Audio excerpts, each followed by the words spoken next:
Hey everyone, welcome back. Thank you as always for joining us. This is Miguel Antonio Barragan, aka Fight Fiend Migs, joined as always by my co-host Andrew Don't Get It Twisted Lapache, and this is the Mad Boxing Show, or Mad Boxing for short.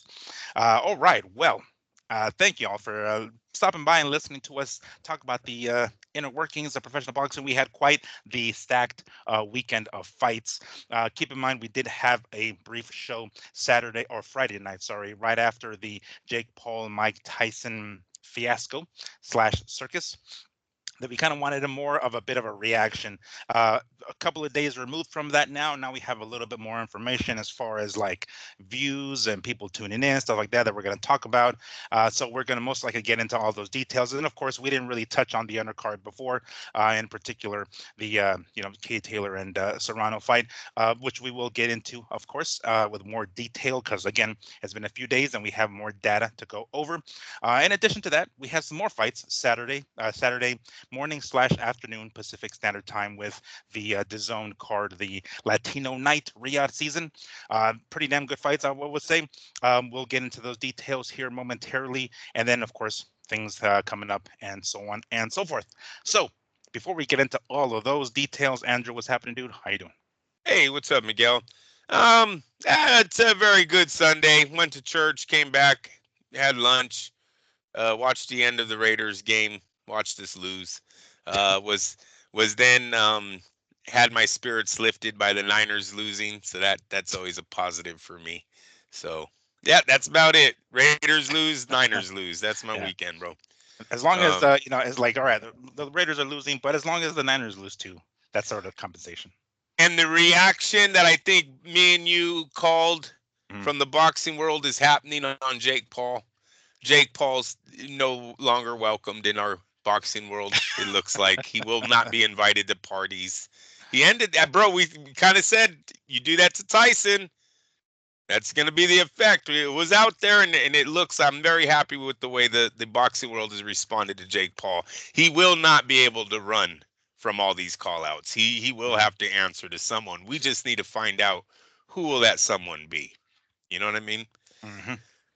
We Fair we enough. have all the way, Miguel. We have all the way from the light heavyweight king Mhm. to fighters that have been retired. What did he say? Over a decade? Was it 11 for years. 11 years? Yep, Hey, yep. we're on the same page, yes, sir. Mhm. Yes, sir.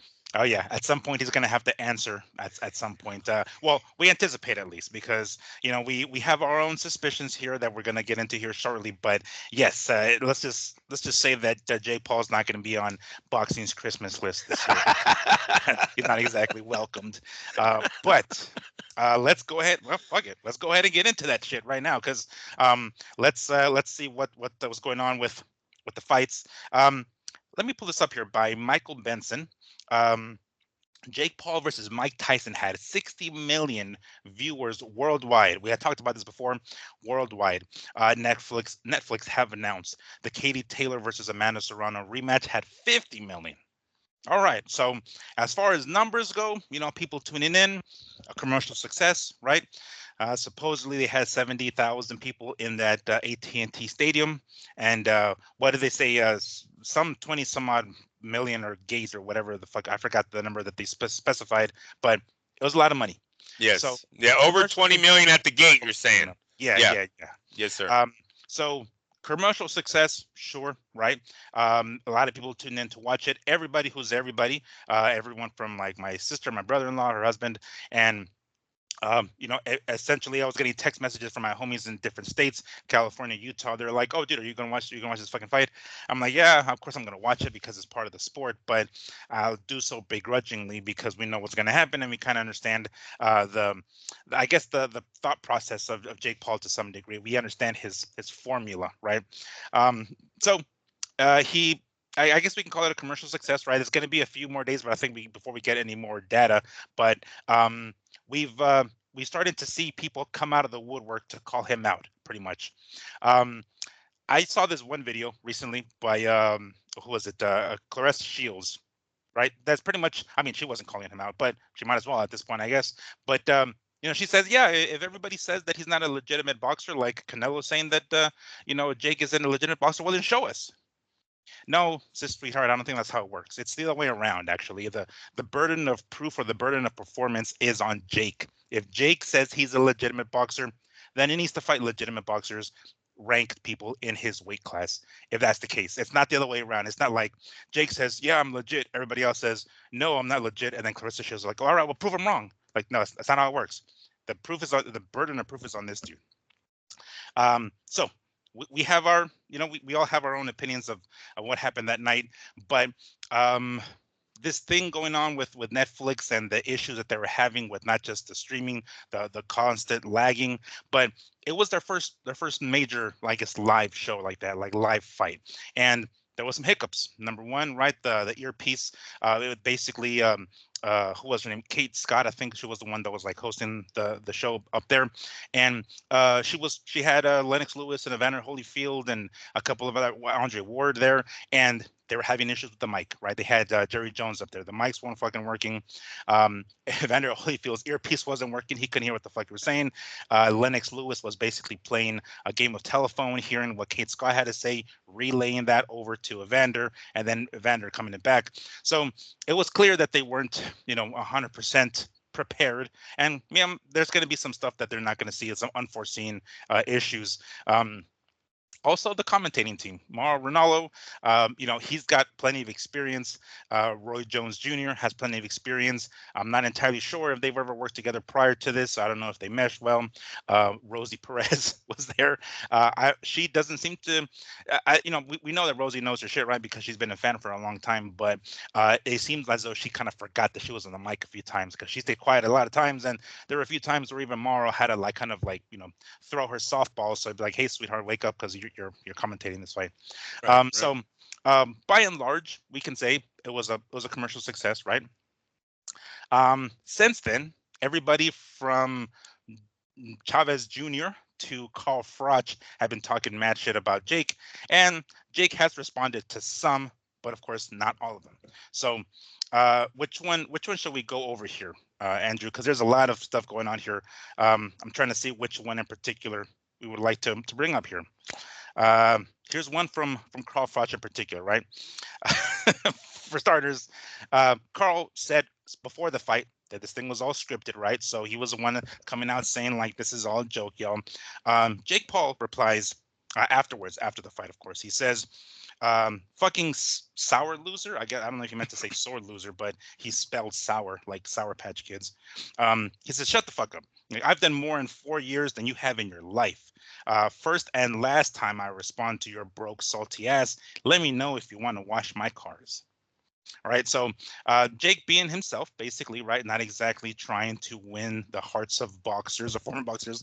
And Froch responds to that, saying, "Listen up, Jakey boy. I'm retired. I've been retired for 11 years. Not done one round of boxing over a decade. I'm old, gray, and out of shape. But still, I'd give your missus the best night of her life." It says, I bet she dreams about a real man," and then puts a little muscle emoji.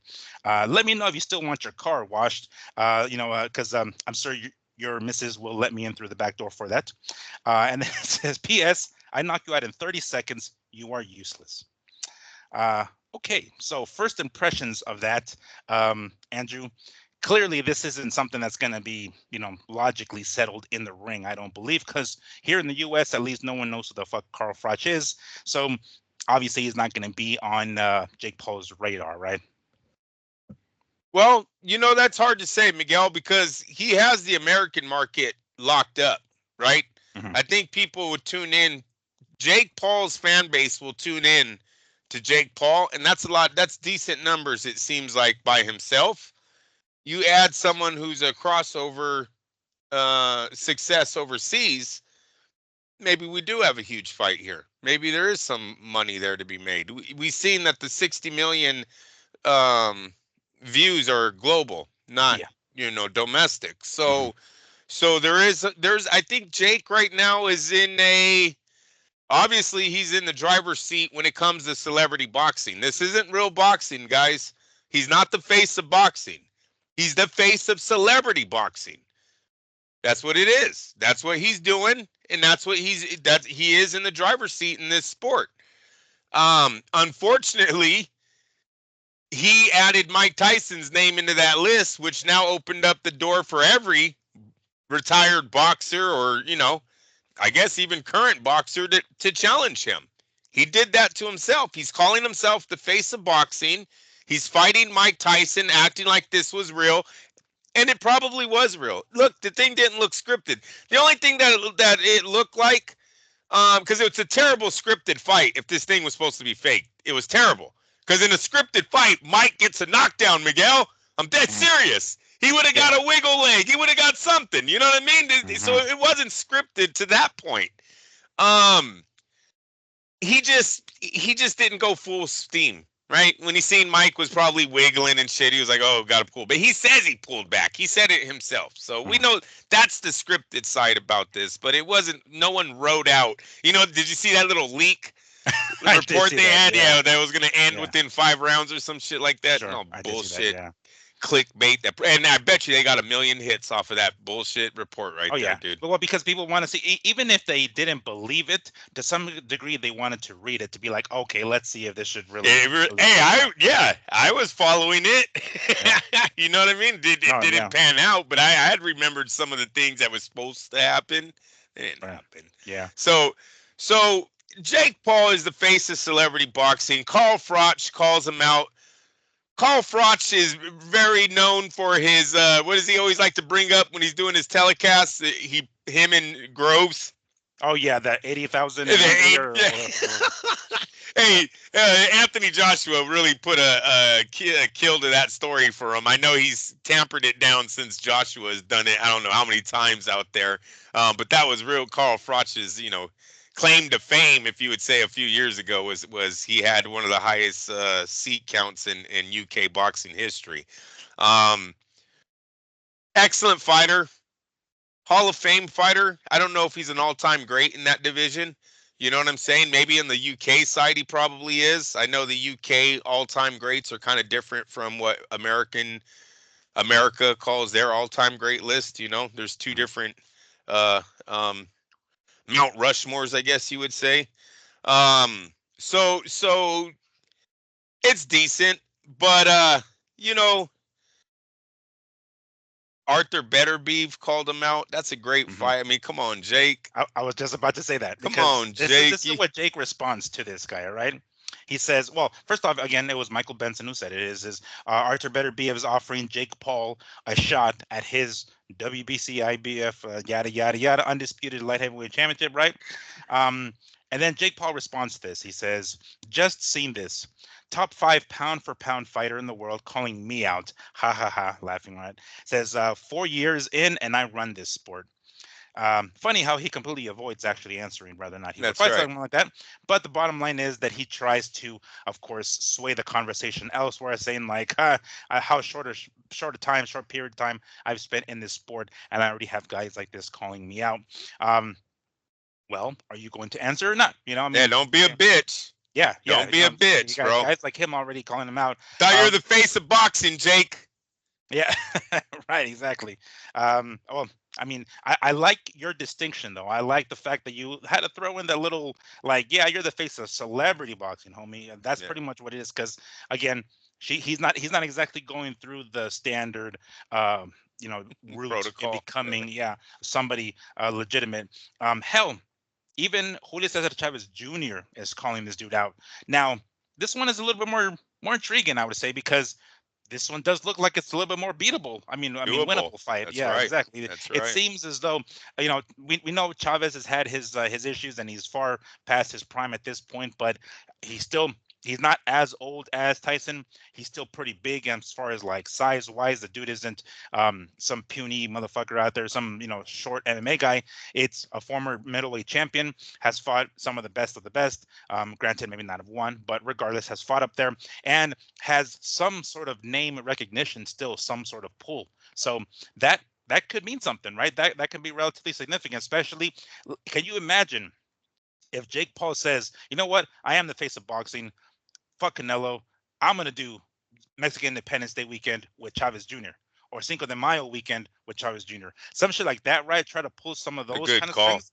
I'll be like, okay, Chavez Jr., we know people are going to most likely end up, I mean, to some with degree. With the opponents Miguel, it's a great call because with the opponents that Canelo's been taking lately, Mm. it's doable that a Jake Paul Chavez fight could overthrow a Canelo Berlanga. You know what I'm saying? Like Sure. Or Berlanga wasn't that Canelo big. Eubanks Jr. or some shit. Like, Yeah, I'm just yeah. There's two fights that he's oh, given us yeah. recently. You know, the Munguia Munguia too. one. These weren't really star-studded fights, right? Where Mhm. Jake Paul versus Chavez Jr. might have snuck in and taken a lot of views away from him that night. So yeah, that's a good call. 2025 Cinco de Mayo. Put it out there, dude. Jake Paul taking Cinco de Mayo.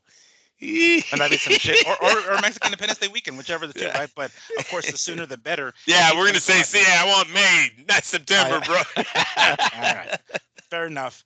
Because I mean, like to some degree, he's right. Gonna, I mean, chances are, considering how far over the hill Chavez Jr. is, and how few points or how few punches he throws, it's a very, very winnable fight for Jake Paul. And it's like, all right, you don't want to piss off the Mexican fans too much, but don't do it on Mexican Independence Day. Do it on Cinco de Mayo weekend. Why not? Right? I believe and, that can and fill up mobile or something.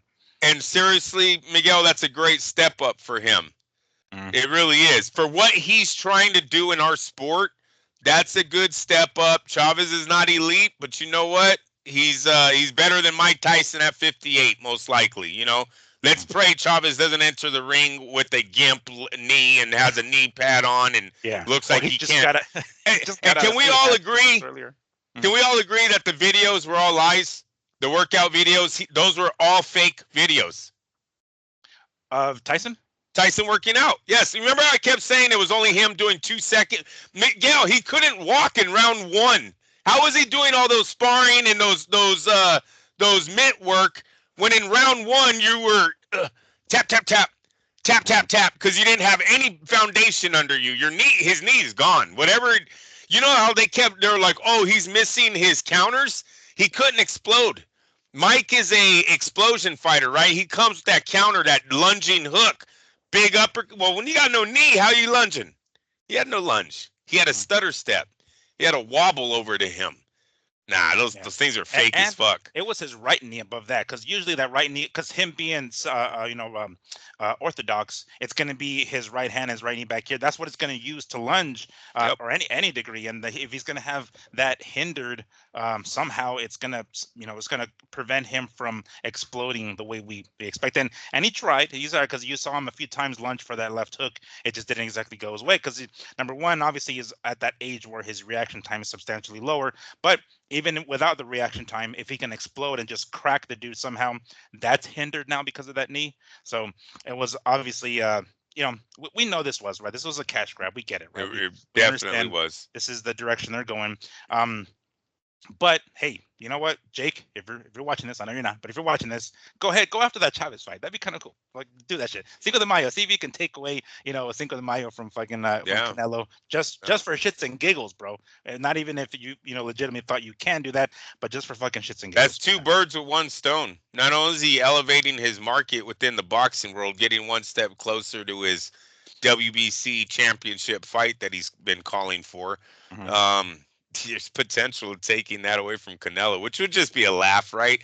Yeah. Canelo would have to, and then it's probably a win-win for us because obviously with Canelo's ego, excuse me, he's going to answer with a better opponent, most likely.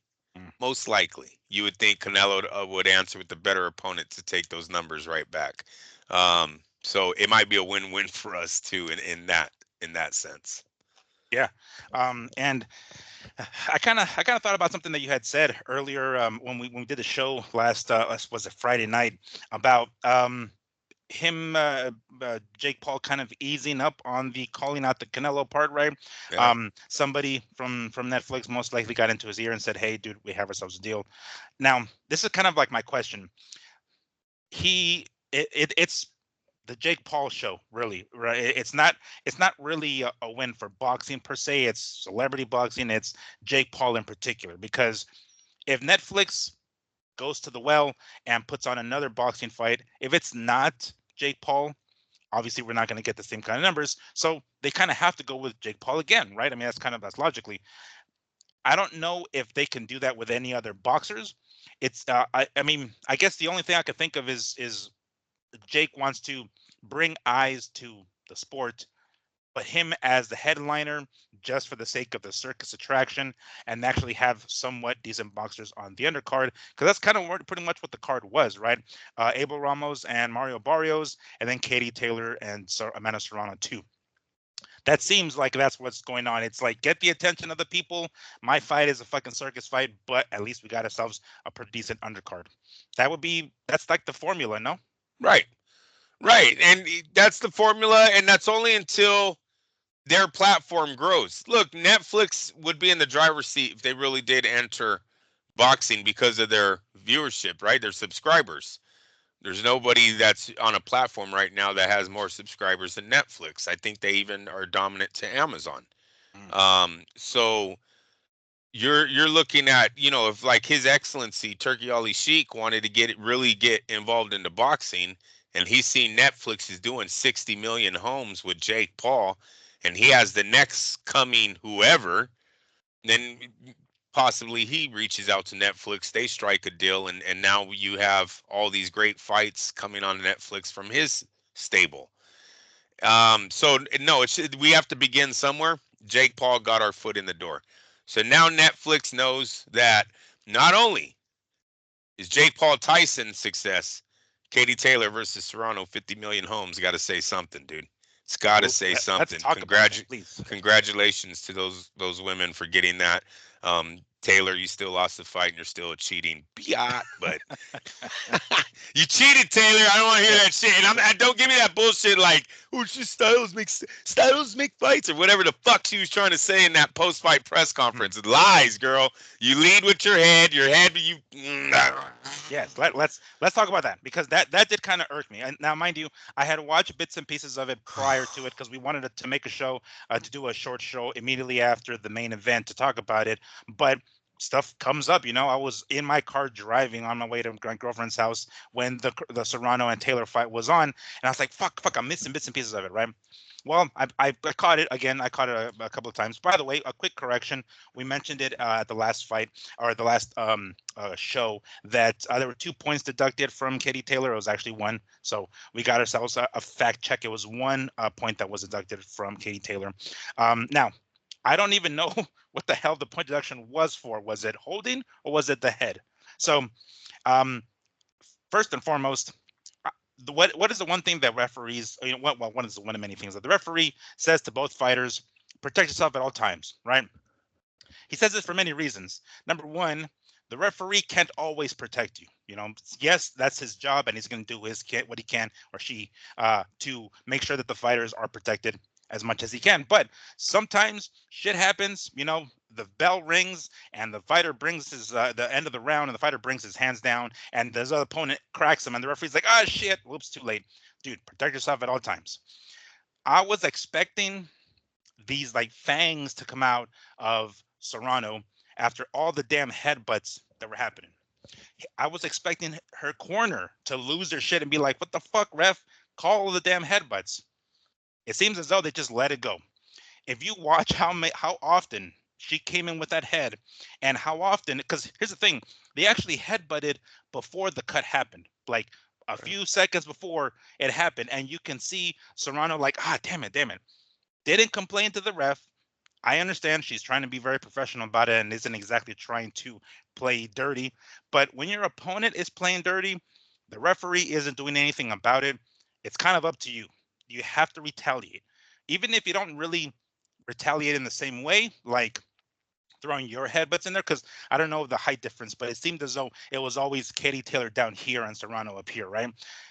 If Katie comes in with her fucking head and Serrano, in an attempt to block, kind of throws her fucking elbow there, then so be it. She runs into the elbow. At some point you have to do that, because what did she get in the end? A nasty ass gash. I mean, don't get me wrong, a great payday, but another loss on her record. She claimed after the fight, I mean, not claimed, she's a featherweight. She's really small. She had to come up a few weight classes.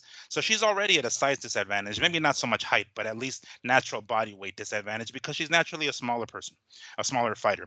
So I was I was watching it and I was getting upset for Serrano, for Christ's sakes. You know, I was like, where are you going to be like, damn it, ref, look at the fucking head. She keeps doing it. No complaining. The corners seemed relatively quiet. It wasn't until after the fight that Ariel Helwani was interviewing Serrano in the ring. And then her corner was like, yeah, we need to get a fair shake, yada, yada. It's like, dude, what the fuck for now, homie? You should have done that shit in between because the cut happened early, relatively early in the fight, or at least And midway you through the know, fight. and let me throw something in there. Yeah. He also goes, we know she's done this throughout her career. Right. They literally name opponents that she had done Yeah. it before. Yeah. And you let all that slide, I would have been all over the ref in the first, few rounds where it started happening that she's doing it. She must be behind on cards because here comes the head. You know what I'm saying?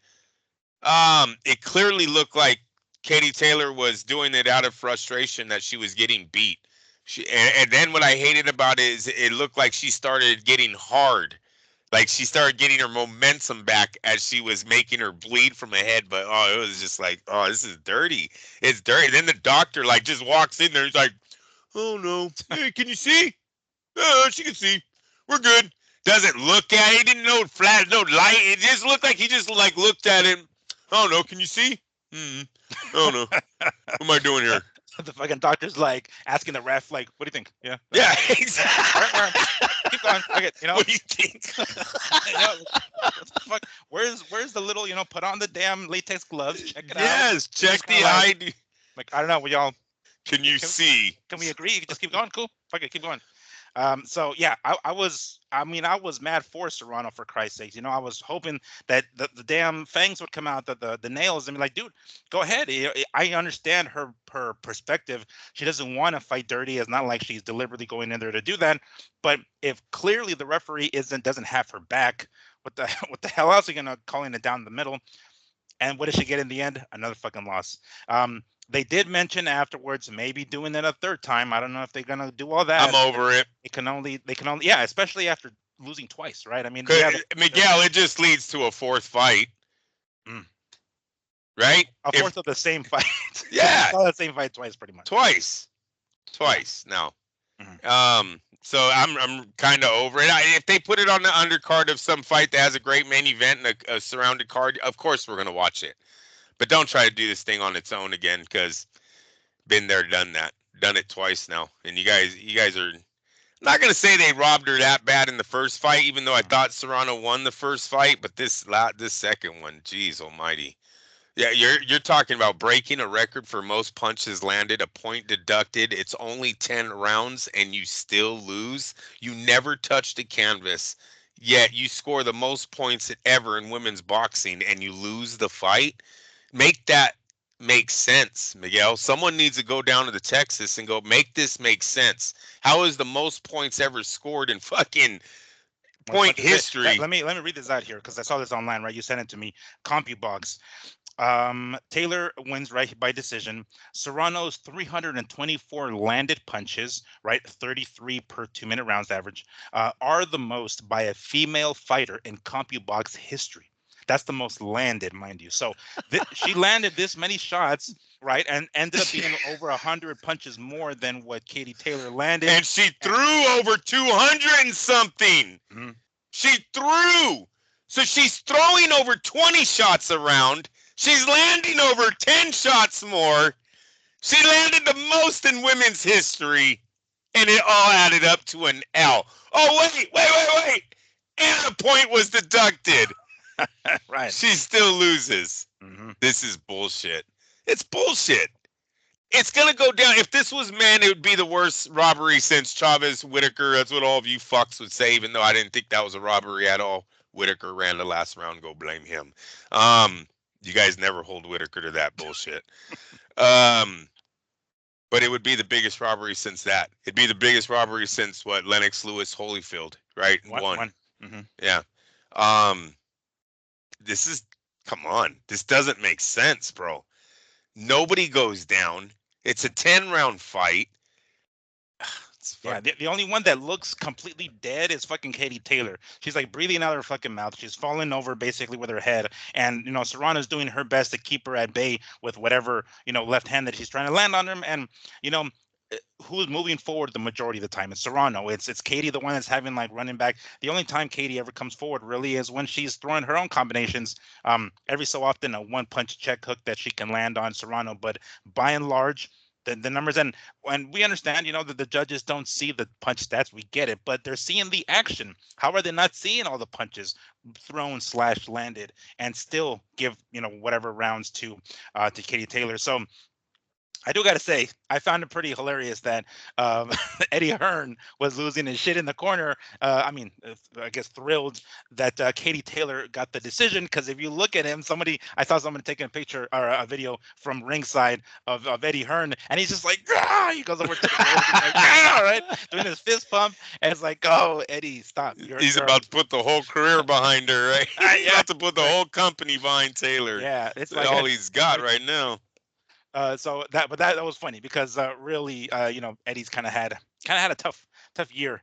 Well, I guess probably more than tough year, but in particular this year, with all the L's that he's been taking, right, with the 5-on-5 and Anthony Joshua. This The one was like 5-on-5. yeah, That was that was a embarrassing. sweep, right? Yeah. And now this fight and And then it was- doubling down on Dubois, bro.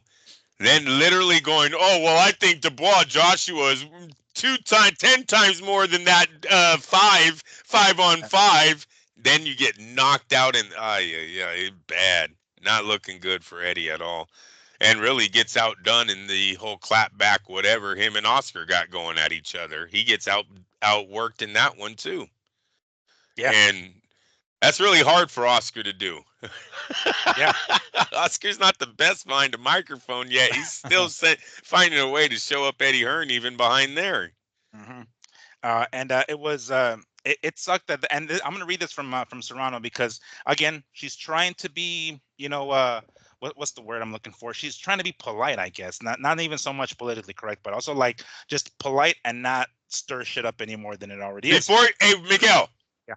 That's why I don't want to see the fight over. This is part of it.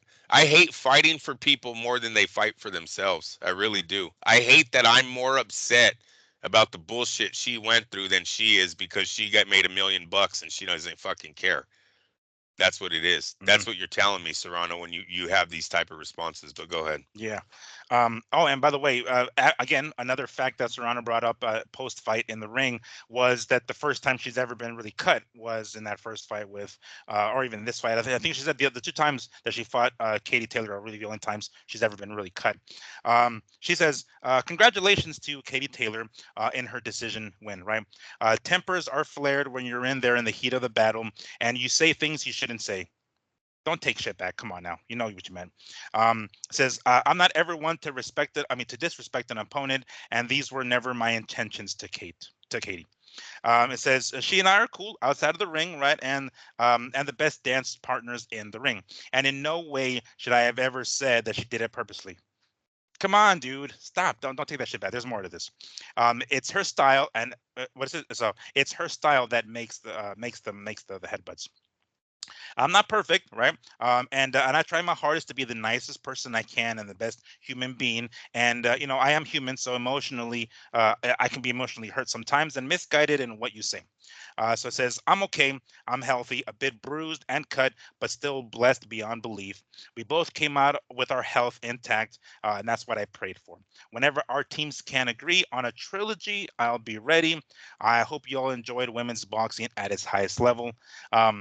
I don't think that was its highest level, but I guess it's as high as they can get at these 2 in particular, because people watched. It's not like people didn't watch, but it was pretty sloppy, right? They got tired and shit was going back and forth, and of course the headbutt. So let me see here. Other people started tweeting stuff, and anyway, but like, don't take back what you said, even if you're trying to be polite. I get it. You're right after the fight, the emotions are going right, and they stick a microphone in your face and you're going to probably say some shit that you probably shouldn't. But you weren't wrong. You weren't fucking wrong. Yes, that's how she fights, but that's still dirty. that's still fucking dirty regardless. So it wasn't like, she did anything differently, and specifically with you was headbutting the shit out of you. She done it with previous fighters. So I would much rather Serrano not take those back, and she'd be like, yeah, that's right. So if there is a third time, it's because I agree that we're gonna have a certain ref or whatever the fuck, to where there's gonna be And more scrutiny under that. and it was the way the fight was called, Miguel. I mean, the girl had a point taken away for head butts and literally still was using her head during the fight. Yes. And you can't do that. You can't play border when you've already had 1 point deduction. The next time should be another point deduction. The next time is a DQ. There is no more warnings. We're done with warnings. So Serrano should have been saying she had a point taken away. If you want to call that her style, shame on her. That's a terrible style. Once you get yourself in a position of points being taken away because of your style, change your fucking style. You don't change boxing. You don't go, oh, well, that's your style. Well, my style is I hit you low. How about that? That's my style. Yeah. You're not going to change that, right? Yeah, my style is I come in with elbows. Exactly. The fuck, this is why I don't want to watch the fight over, Serrano, because then that means you just suck. You're under Katie Taylor. You can't beat her, so I don't want to give you my money anymore. You failed me. Seriously. That $5 I bet on you and I lost, I'm totally upset right now. That could have been a Frappuccino at Starbucks. That could have been. You're over here making $1 million talking about not to be mad. I lost. Yeah. Yeah, you ruined my entire parlay. Goddamn. Don't you know there's little girls out there crying? You're their fighter. You're their fucking everything. Don't be punking out on us. Don't be coming back the next day talking about, oh no, you know what? I just suck. You don't suck. You should have won that fight. Fuck her. Fuck politics. I won the fucking fight. Go watch the fight and give me the 7 rounds that you think Katie Taylor won. Oh wait. Plus, she lost the fucking point, so give me the other round that she topped that one off, too. That's what would be my response. The fuck that's... I'm telling you, I hate when fighters do this, dude. I hate when I'm madder than them. Because you make... Serrano, you're making it not a sport. It's a business to you. Yeah. And you're just happy that you got a fucking check and you get to go home and tell us that you pray... We do... That is totally right. She's totally correct when she says pray for only the health of both fighters. That is all God cares about if you're talking about sports and God. He does not care about winning and losing. He's not in there thinking you should win this thing. So I totally agree with that. That's cool. Don't come out here and tell us that she wasn't cheating. Everything that we've seen was a lie, and that it was a good fight. Matter of fact, not great dance partners when one is constantly using their head. That's not a great fight, Serrano. Just like it's not fight of the year when someone has 4 warnings for headbutts, 1 point taken away, an eye that's fucking literally split open because of a foul. This does not add up to fight of the fucking year. Yeah. So just Terrence Crawford over here fucking tweeting or going to social media talking about, oh, fight of the year again. It's like, no, Terrence, it's not. Sorry. I don't know. This was Serrano's night and they robbed it from her. Yeah. And then they're trying to patch it up to act like, oh no, both of them did really great. No. One of them broke the record for the most punches landed in a woman's fight, and she should have been rewarded the fucking fight. Have you ever seen a quarterback break a record for most touchdowns and not win the game? It would be very hard because the other side of the ball should have had 8 touchdowns, not 7 touchdowns themselves. So in Katie Taylor's side, she was over 100 punches away from that record, yet pulls out a victory. We need to change this way we're scoring if this can happen. We have to change the way we're scoring. Besides the fight being as sloppy as it was, I don't exactly hold Texas, the Athletic Commission in Texas, in high regards because exactly. I know, and I'm just throwing. They've dropped the ball a hell of a times. I don't know. I mean, she was dropped.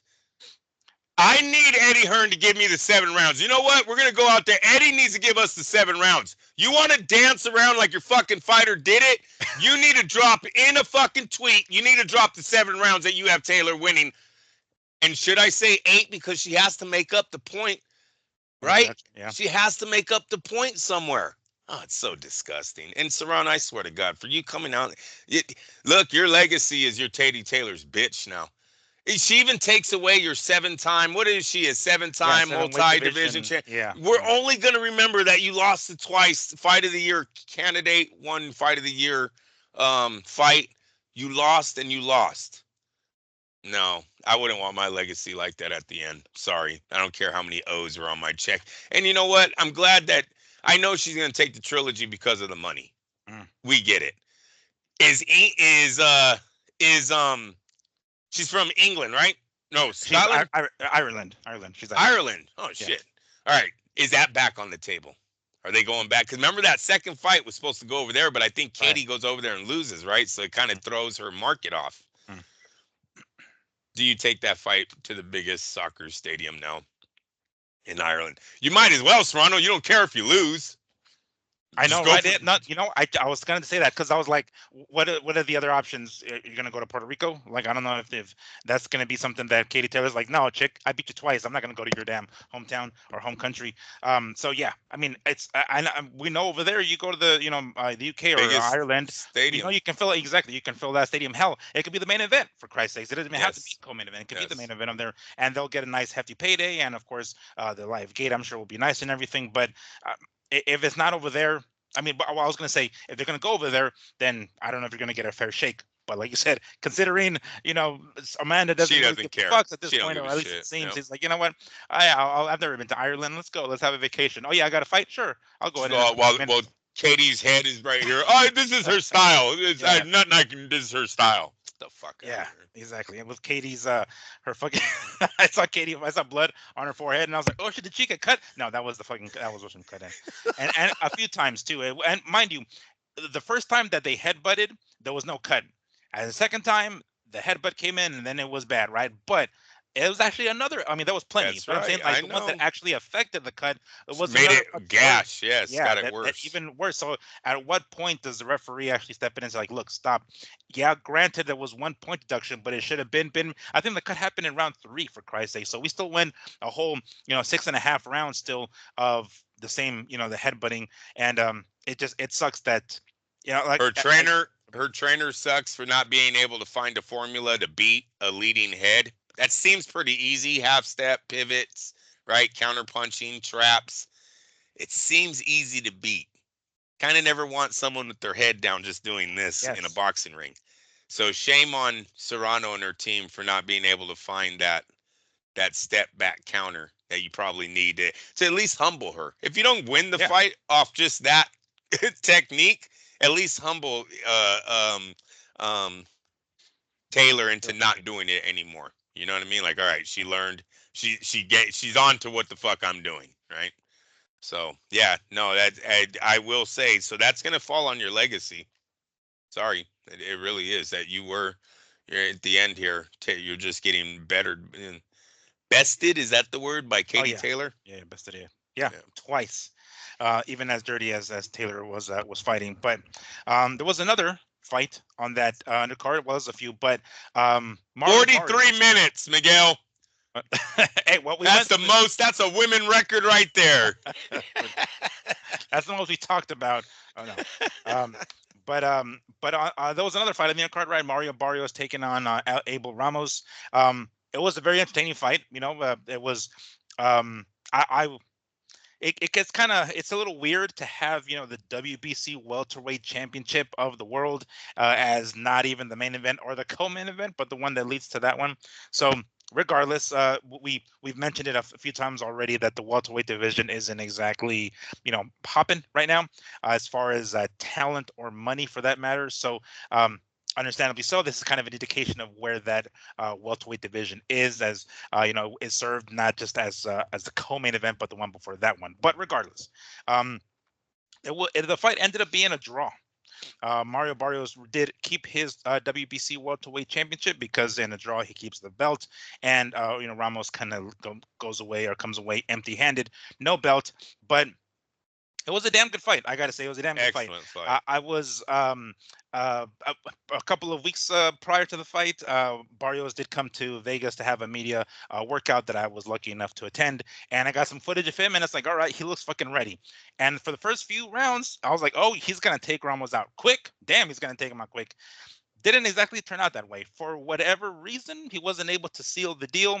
He almost dropped Ramos early in the fight. I want to say it might have even been the first round, and then eventually drops him legitimately. And Ramos looked like he was hurt, but he kind of took his time getting up, and it looked like he had his legs back underneath him for a little bit while longer, at least. And then he landed a fucking thunderous right hand on Barrios later on in the fight that dropped Barrios, and I think he was more hurt than when he hurt Ramos, and he made it to his feet. And I want to say it might have been like closer to the end of the round because he survived long enough to make it out of there, of course, and it just didn't look like he was the same after that. Like he was very hesitant. I think he thought like, oh, I didn't think Ramos can hurt me. Now that he did, I better try to play it safe. And ultimately, it ended up being a draw. Barrios came out looking worse. His face was like badly swollen. I haven't taken. Sometimes fighters will take pictures of themselves and put it on social media, right? I want to see what it looks like now.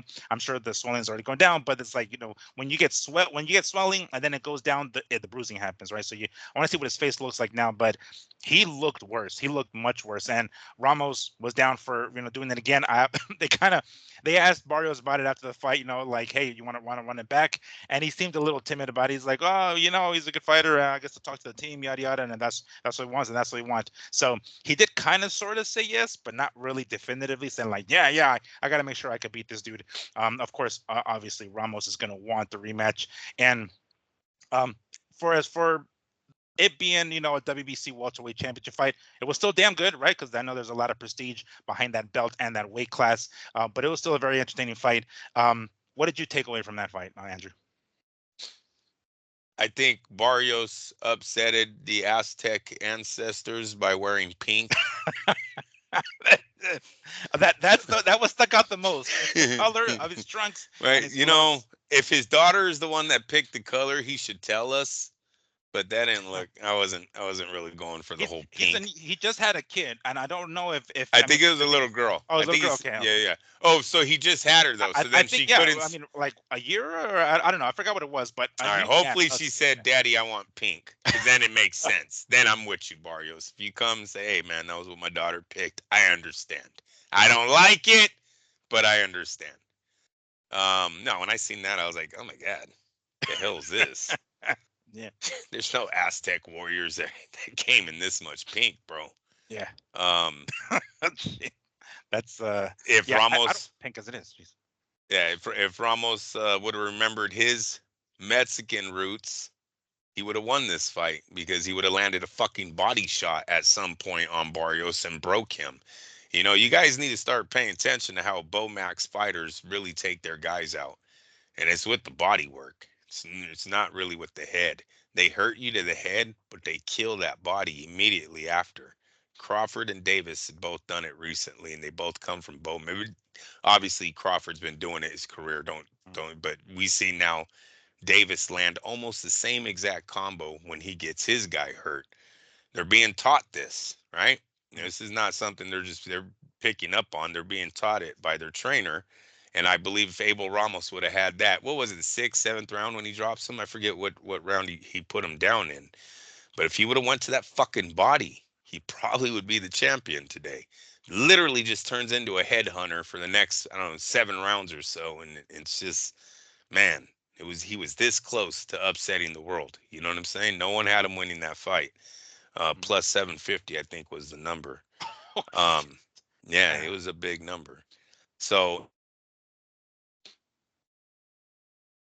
Barrios never had a lot of confidence in him, right? You know that. One, PBC stable. I don't really like how the PBC stable was brought up in the boxing game. 2, he was beaten by Tank on his first shot at 140. kind of showed, you weren't that great right there. Then this fight, I mean, there's just, I think we already talked about it. His market has dropped now. Now I, Boots, I was just going to ask you that because, like, taking a look at some of the other champions now, mind you, these again we've talked about it before. The welterweight division isn't exactly popping right now, but there are four champions out there now that both Spence and Crawford have left the weight class. WBO champion Brian Norman Jr., who recently defeated this Giovanni. I can't remember his last name. And then there's Boots Ennis, of course, and then Barrios himself and the Stanionis dude. So. Is does the I mean, how can I explain it? Does this performance kind of take away from the possible like juiciness of him fighting any one of those other? By the way, no, Ennis is probably leaving the weight class real soon, so he might lose the belt or drop the IBF belt soon at some point, I suspect. But anyway, go ahead. no, I don't even expect any of those fighters to unify because they don't make each other money. So what they're going to do is they got to wait for a Ryan Garcia to come up or a Devin Haney to come up and take the belt from all three of them. Sort of like a Canelo situation in the super middleweight, right? He Mhm. comes and just breaks everyone off a $5 million check and collects everybody's belt. That's what's going to happen here. These guys don't make no money unless His Excellency puts them in the ring and overpays them, which is possible. I'm not saying that's out of it. They're not going to fight each other because there's no money to be made. All they would be doing is putting up a title for what, 20 grand? You know, and like Uji DeSantis and Barrios.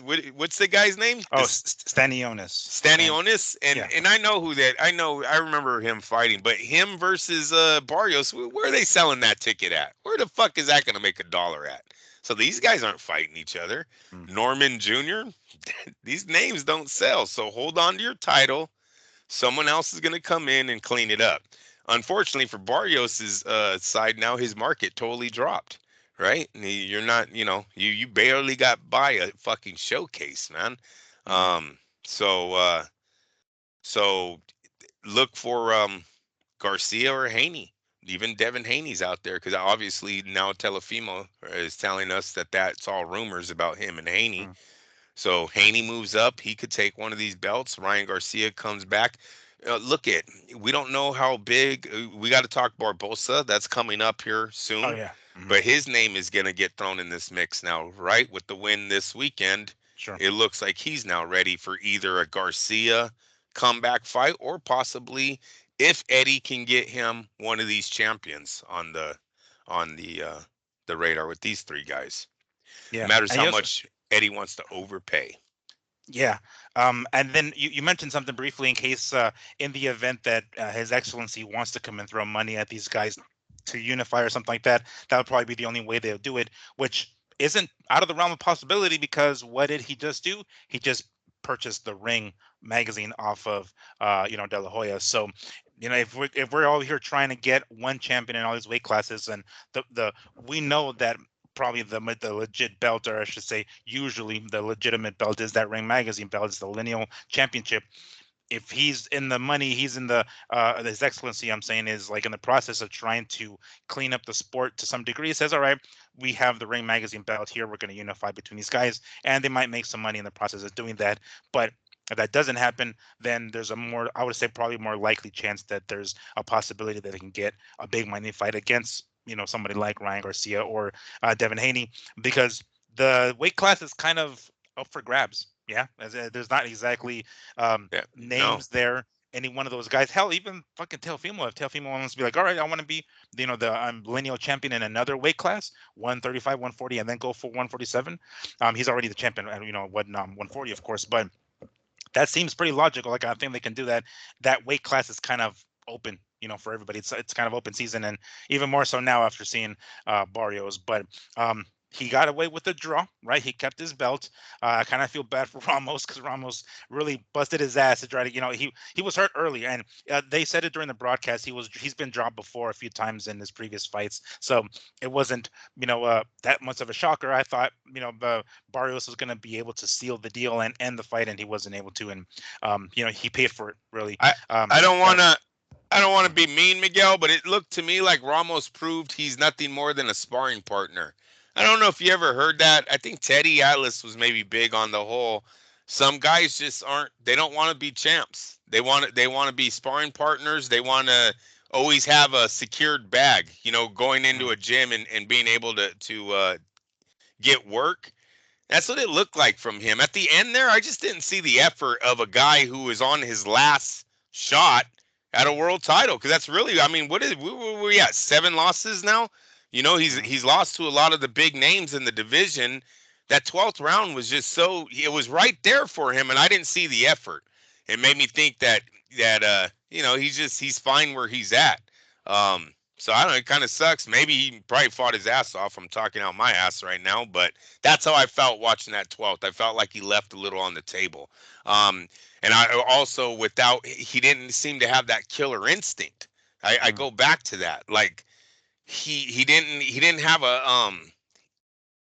I don't know, dude. He turned into a head puncher, and just didn't have the combo to finish the fight when Barrios. Not only is Barrios hurt, but don't you remember he lands a right hand that hurts Barrios right before he goes to the seat, and so Mhm. then you're like, all right, come out banging, dude. He's hurt. He only has 1 minute to get over it. You stunned him twice in the next round. He doesn't come out hard at all.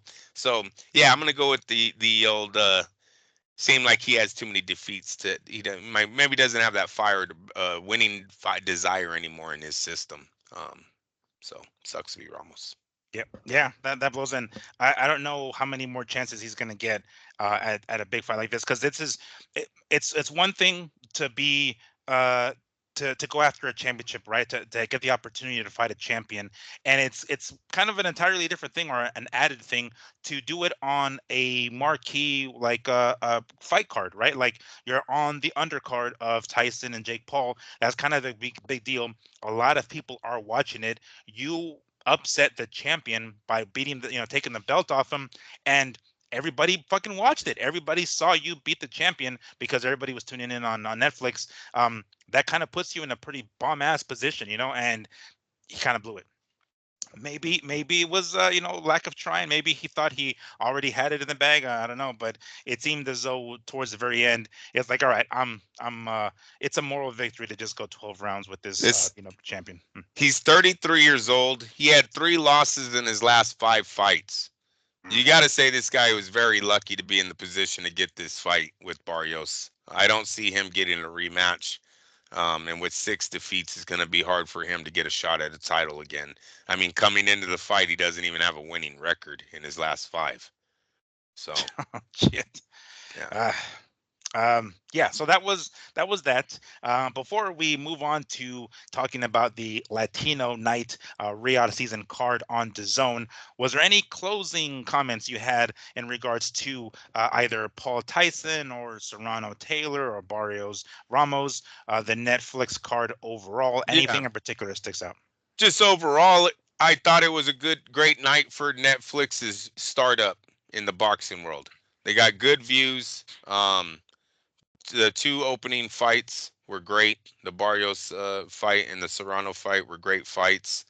Um, and Jake did what he was supposed to do. He won. So yeah, I think hopefully Netflix is happy with the product they put out there. We get that little look. I gotta say, I think a little. Some people are exaggerating about the whole lapse, Oh, the yeah, the the buffering. buffering. Yeah, yeah. I could have swore at least, and this is a guy who's coming from the old "the zone fucking sucks, my cable sucks" guy. Yeah. That whole main event played for me. I didn't have one issue during the main event. So whatever issues they were having in the very beginning of that telecast, they did something to correct it, at least on my TV. And my TV, I was told by my cable company, is too damn old. Mm. But somehow Netflix was able to get it to me. Right? So I got to give them that. I think people are a little exaggerating about. I do love the joke though, where it says if Netflix was showing the NFL and it goes to buffering like on every major play the NFL's ever had, Super Bowl Hail Marys, field goal wins. Oh yeah, Mhm. that'd be fucking maddening, bro. If you seen that thing buffering on a catch, on a Mhm. Super Bowl winning catch, but that's a funny one. But a little over exaggerating that. Overall, interested in seeing what Jake Paul's next move is. Is he going to stick MMA Or is he going to come all the way over into boxing and take one of these challenges that is now? And I'm a little bit. I am happy, not a little bit. I am happy with the response of the boxing world. Unlike the MMA fighters, the boxing world has responded and said, "What's up, bitch? Fight me, fight me." Now he has like 4 names in the hat. Pick one. You know what I'm saying? And you haven't even awoken our giant, and that's Canelo. You wake him up, and then it's all bad for you. But right now, you got Better Beef, you got Frotch, you got Chavez Jr., you got a bunch of names. I think Andre Ward was about this close from saying, "I'll fight him," even though Andre's not big enough. I'm sorry, Ward, but he's probably not big enough to get the Paul fight. Name wise. Name wise, Okay. yes. Yeah, it wouldn't make a big splash on Netflix.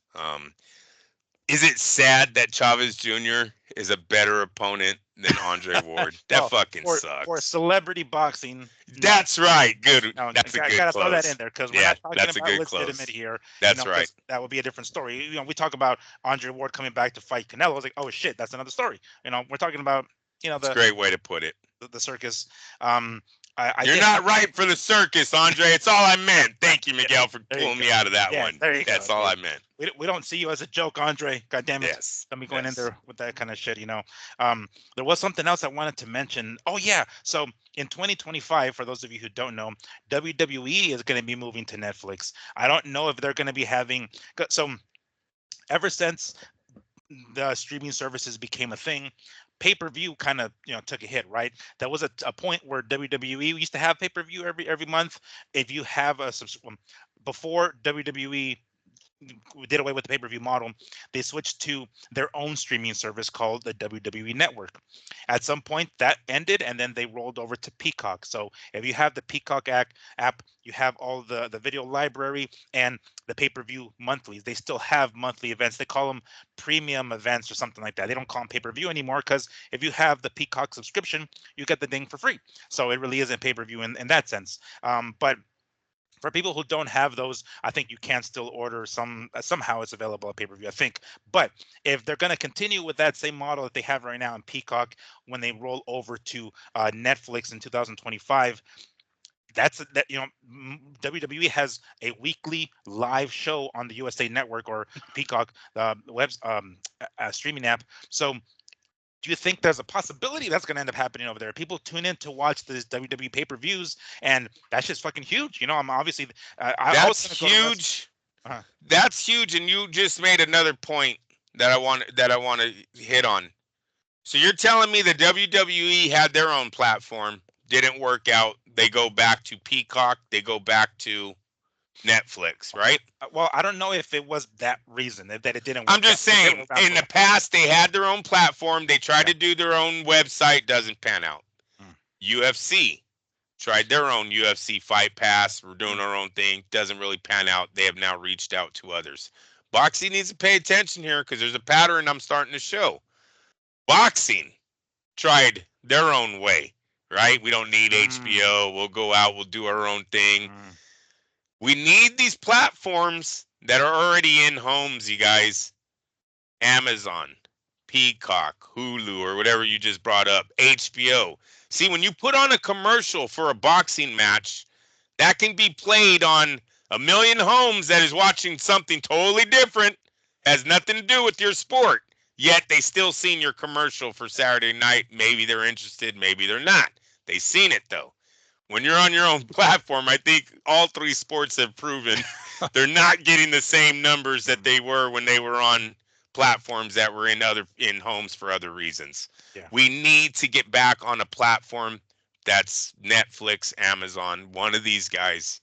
It's a must. Boxing does, or the future doesn't look bright for us. It doesn't. And those two sports have bigger fan bases, and they proved they couldn't even do it on their own.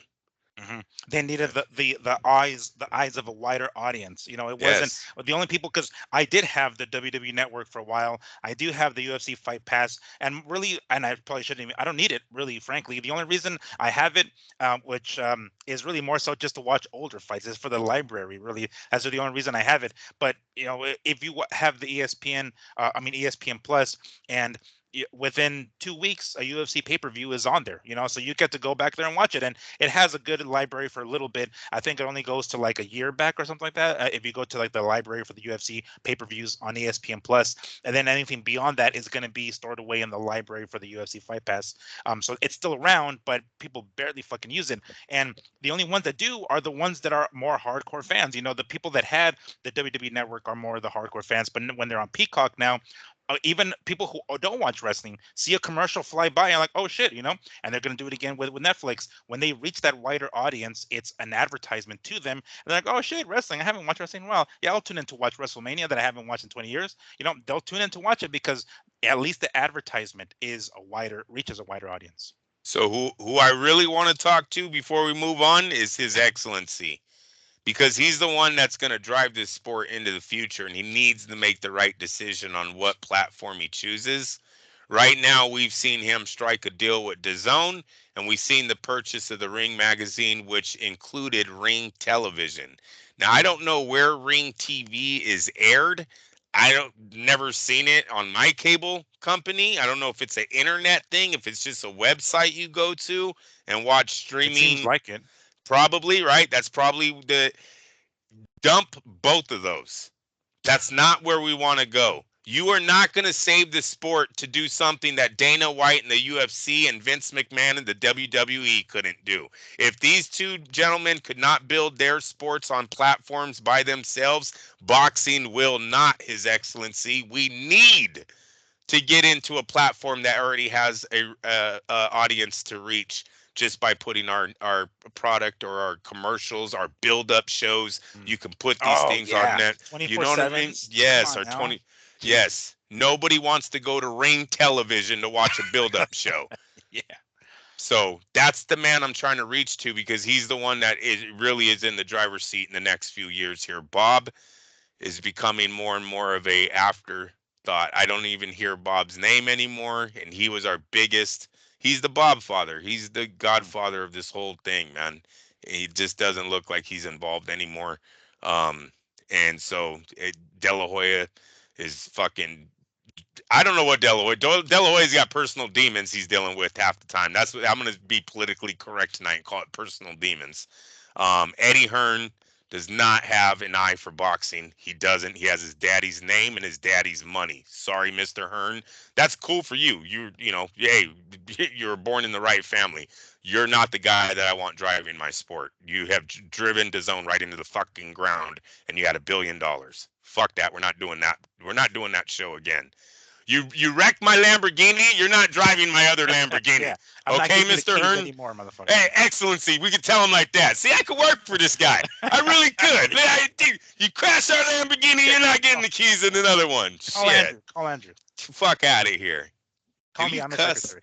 I won't cuss if you don't cuss. Yes, I'll learn to pronounce your name right. I'll wear a fucking. I don't know what those things are called. I don't know those. Don't start making fun of it. I'm not. I'm trying to. We're rubbing elbows with the big dogs now. We have to look like that. So yeah, that's my last thing is Netflix, Amazon, Peacock. Let's go. We gotta start working our ways back into these guys. It looks like everyone else is getting on the page. All right, so that takes us or brings us to Riyadh season Latino night, Saturday afternoon / morning, because it was from Riyadh. Main evented by Gilberto Ramirez taking on Chris Billiam-Smith, or CBS as they continue to refer to him as. It's definitely a lot easier to say than Chris Billiam-Smith. A cruiserweight unification title fight, which had the fight itself was good. We're going to talk about that here momentarily, but let's take a moment to take a look at that damn undercard, man. I mean, or at least the one that we were more more interested in, right? We had William Zepeda taking on Tevin Farmer, which turned out to be a lot better of a fight than we probably anticipated, and then Jose Rameriz taking on Arnold Barboza Jr. So I guess we can start off by the kind of unexpected performance by Tevin Farmer. I know Tevin is a difficult fighter to get to sometimes, and if you watch some of his highlights, his defense is pretty damn good, and he's a tricky fighter, right? And this fight here showed it. It really displayed the two southpaws in this fight here, William Zepeda and Tevin Farmer. Um, I think the right guy won. Zepeda ended up coming away with the decision and got himself the interim lightweight championship, WBC lightweight championship in the process. And he kind of he didn't come out of here unscathed. He kind of had a bit of a some of his other opponents were the kind that just kind of not shrink, but they when they see that they can't keep him from coming forward, they tend to kind of just back up and they sort of stop fighting. And at this point, Zepeda ends up overwhelming them. He couldn't do that to Farmer. Farmer was smart as shit in there, man. He was doing some great stuff, and I tell my dad. This is how my dad remembers Farmer because of his eyesight. Well, not the eyesight, but his eye, right? That's Of kind of crooked, course, of and course. that tick that he does when he looks up. And I was like, yeah, this dude, he can't see very well. And my dad's like, don't believe that. I think that motherfucker can't see damn well. You'll see it here. And my dad kind of predicted it. He didn't say that Farmer would win, but he's like, look, he's still passing these tests where he's still getting his fucking boxing license. It's because the man can see. So leave that out of the equation for now. It doesn't seem as though that has affected him, and we saw it in this fight because he did something that a lot of people didn't expect him to do. He dropped Zepeda. He landed a fucking beautiful counter left. I want to say it might have been a jab. I think it was a jab that Zepeda left out there and brought it back kind of low. And as soon as the shit came back, oh, that was a gorgeous left. And Zepeda, when he dropped, it was obvious that he was hurt, but not like really that bell rung, because oftentimes when fighters get dropped and they're still kind of out of it, they tend to pop up a little too fast and they're not thinking and they're still kind of wobbly. He took his time getting up. He's like, all right, let me make sure that I got my legs underneath me, and he continued, and Tevin wasn't able to finish him off, but what's his name? Zepeda recovered pretty damn quick. He was back to throwing punches within a lot of punches shortly afterwards. And the commentators, even Sergio Mora, were like, "Oh shit, this is not what we were expecting to see," because we're all anticipating Zepeda to come in here, mop the floor right with somebody like Farmer, get that WBC interim belt, and then look at Shakur Stevenson, in the very very near future. It kind of pumped the brakes for a little bit, with seeing how he was. But Zepeda being Zepeda who he is, he did not stop coming forward. He was dropped, and eventually he got to the point where he was able to get out of the way of that left that Farmer was trying to counter with him. I think it seemed as though Farmer started to slow down towards the second half of the fight. Like this is fighting at 135, and he had fought at 130 before. I don't know if this is his first fight at lightweight Farmer I'm talking about, but he looked good, especially early on, and I didn't expect him to slow down the way he did. Oftentimes fighters do tend to deplete themselves too much to make a weight class, and thinking he's coming from 130 to 135, he was going to have enough gas in the tank to go hard the 12 full rounds, or was it 10 rounds? I think it might have gone 10. I don't remember if it was 10 or 12, but anyway. Zepeda ended up coming away with the decision and with the WBC interim lightweight championship. But now people are starting to look at this fight a little bit differently. I'm talking about Shakur and Zepeda. I don't think there's that whatever aura that Zepeda had is like, oh shit, he's gonna come forward. Kind of got dinged a little bit, huh? It should have, right? Mm. This was his most declarated champion that he's faced. He's 31-0, yet we really haven't seen him in the ring with anyone as good as Tevin Farmer. He's got the whole Diaz fight. What was Diaz's first name? Joseph. Jojo Joseph Diaz. Still not. Joseph Diaz is not really, your all-time or, who you want to gauge your fighter on. I think Tevin Farmer was really supposed to be his coming out party. Really supposed to, put an end to Farmer. Here's Zepeda. And not saying we didn't see that, because he clearly won the fight, but being dropped in what was supposed to be your coming out party is now a question mark over your skills, chin, right? Defense. Are you a hype job or are you real? So yeah, it was a letdown. It really was. I didn't expect Zepeda to get dropped by him. I didn't like that. Not when we're supposed to be saying him and Shakur is going to be a super fight. Do you want him getting dropped in a showcase? like I said, he wins the fight. He comes back. He does everything he's supposed to. Outworks him, out punches. I love his style. I just didn't like that moment. That moment makes me fear putting money on him against any of the big dogs. Like I mean, Tank. You could even throw his name, in that if they were ever to see each other.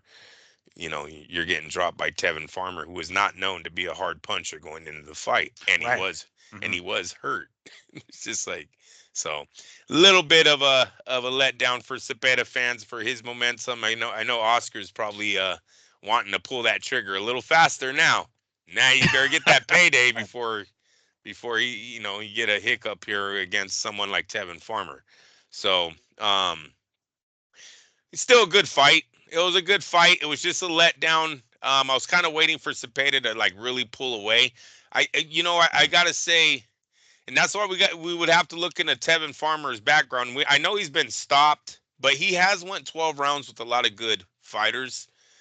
So maybe he's just one of those guys that will be. It's not like Chavez Sr. knocked out everyone he ever faced. It's not like Barrera stopped everybody he ever faced. You know what I mean? Some of these guys Mm-hmm. were able to stand up to it. Maybe Tarver's that guy. And Zepeda will move on from this and look like Zepeda in his next fight. You know what I'm saying? Mm-hmm. But I don't remember. I didn't like the fact that he got dropped. I didn't like that.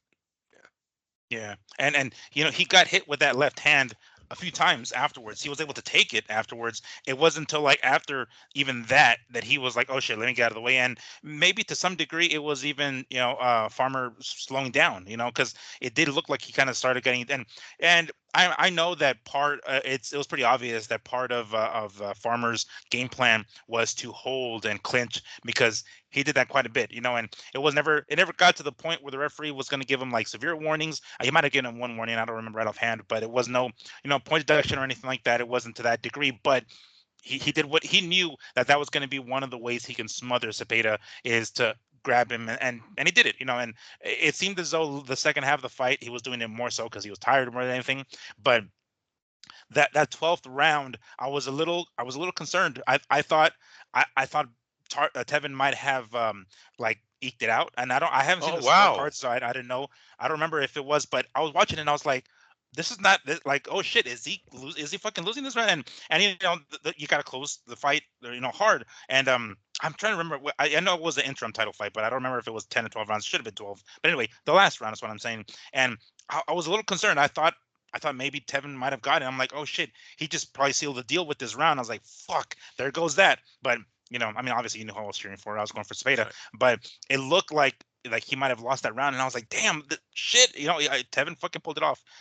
Unfortunately, he didn't. Unfortunately for Zepeda, and that the fight, the future fight with him and Shakur is still on the table. But and like you mentioned, Oscar probably wants to pull the trigger on that a little bit faster now, before Zepeda runs into another Tevin Farmer type boxer and can probably stop him or can beat him at least on the cards. And there goes that potential big fight, a super I fight with him and Shakur. something you got to put in there is Zepeda was 28 years old this night. Farmer was 34. So Mm. yeah, I don't like how that looked there. They look like they were very similar in age, the way they were both Mm. fighting each other. Where one guy was it was damn near dead in his prime. He should have made easy work, I think, of Farmer in this fight.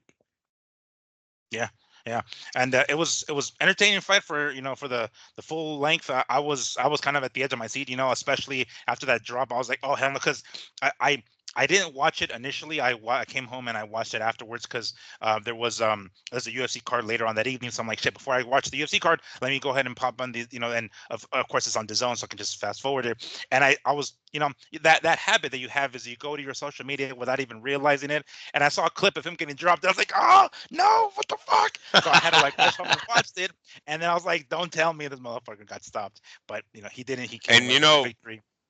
Mm, one thing we got to bring up too, Miguel, mm. was it the Riyadh? Was it the travel? Was it Saudi Arabia that got to these guys? Um, it looks like that's where they're going to be fighting here in the future. You're going to be making more trips out there, so you better get used to whatever you weren't used to Or on move this. over there. I don't know if you'll move over Yeah, there, but Yeah, no, seriously. I mean, if it matters how serious you take your sport, your profession. But yeah, you might see some guys move out there. That's not out of the question there.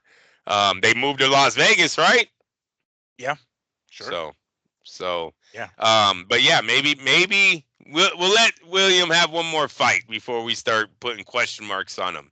Well, I'm gonna say Riyadh. Maybe it was a little travel lag, jet lag, shit like that. Hmm.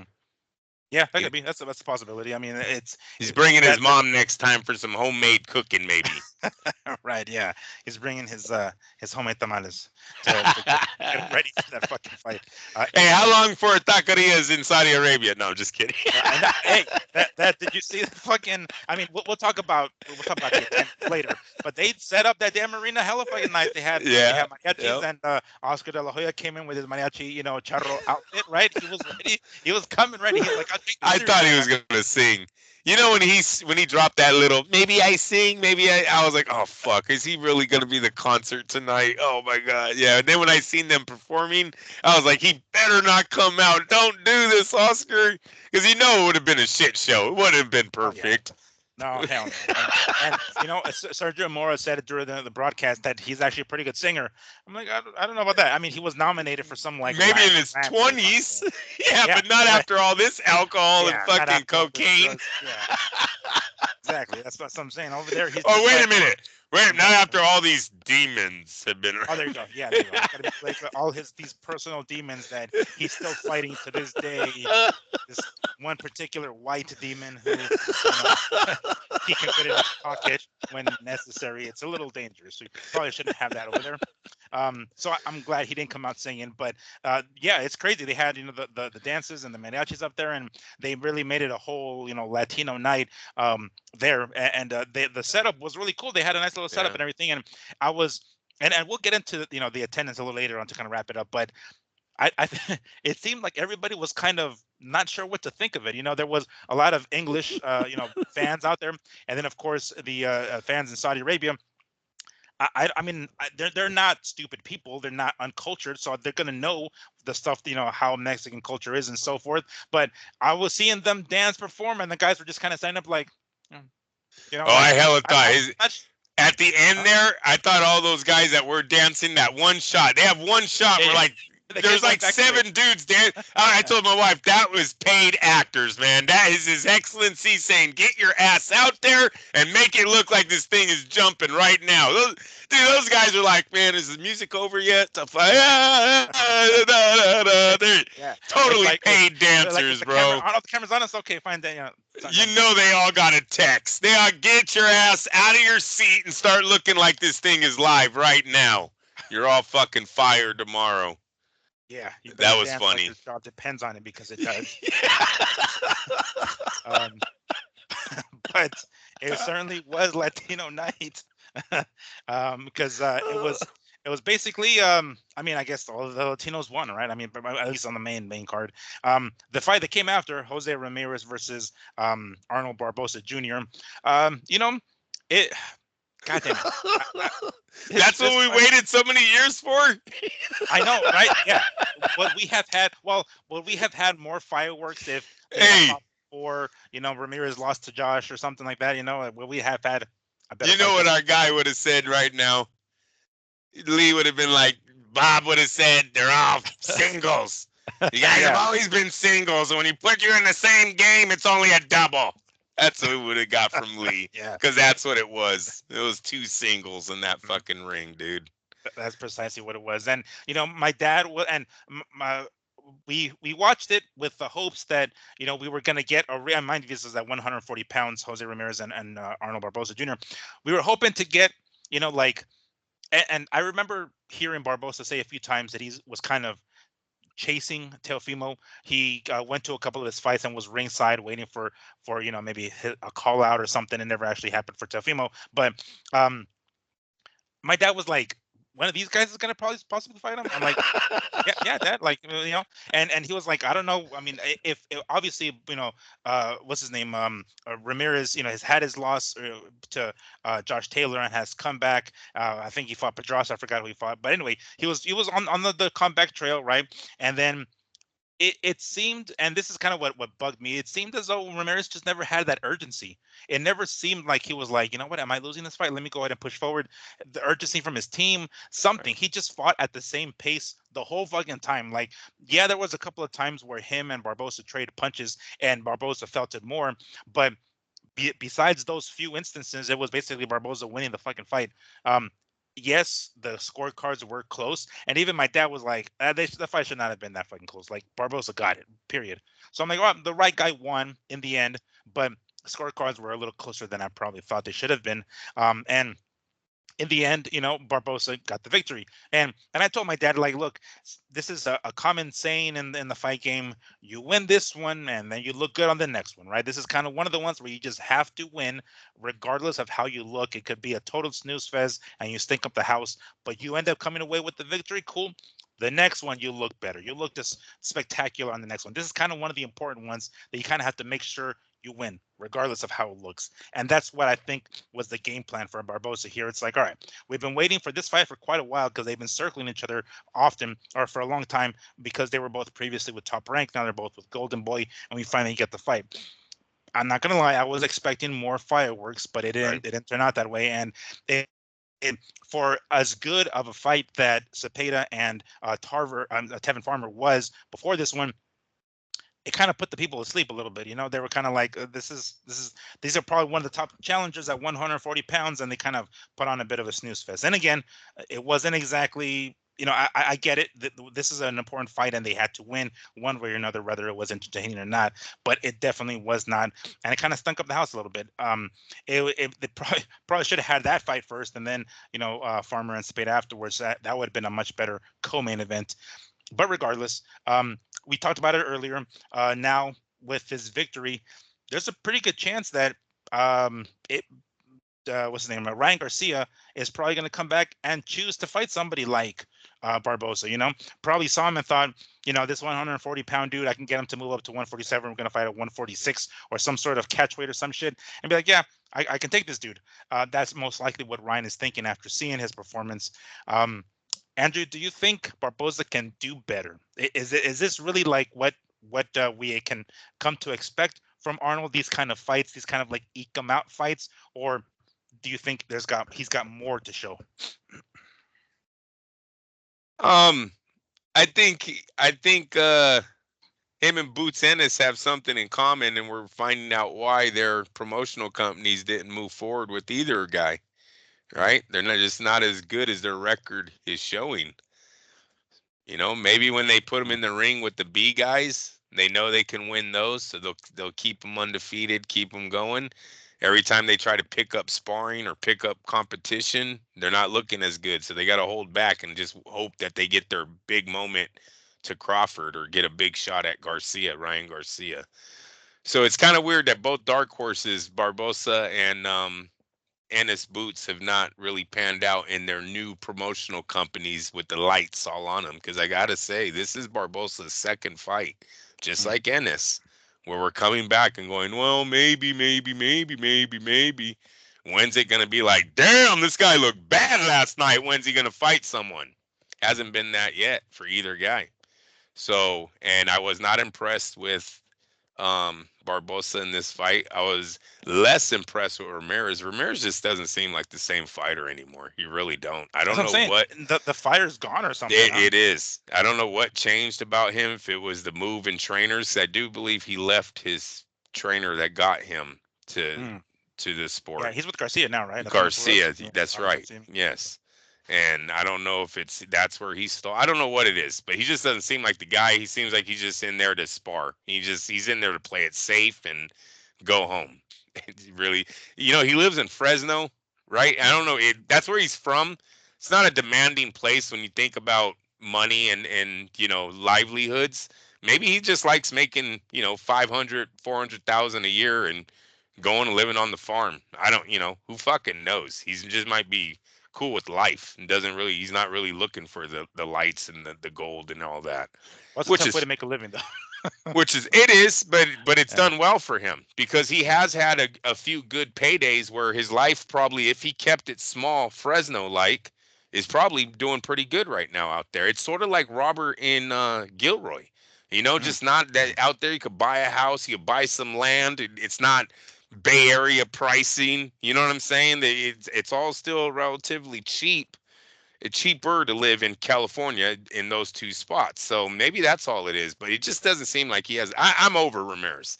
I'm literally over Jose Ramirez. I used to love the dude. I went to Fresno to watch him. He's just not performing for me anymore in these fights. It just looks like he's really going through the motions. So I can't give you my hard-earned money when I don't see an effort out of you. For Barboza, I just think he lacks skill and power. He has good skill. He has skill to get him to 31-0. I don't know how that's going to look when he brings up the opposition, though.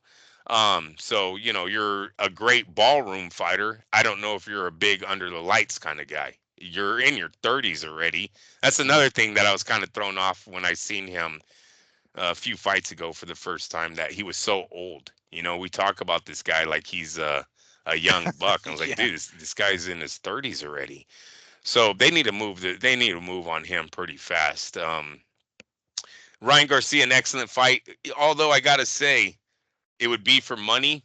Barboza seemed, it was kind of weird. Hey, Barboza's waited so long for the title. You think they would get him a title shot, right? Get him his one moment to see if he can become a champion in the sport that he tried so hard. But on the flip side, if behind closed doors, Barboza's like, fuck that belt, I want $1 million, well, then go after Garcia because you're going to make $1 million.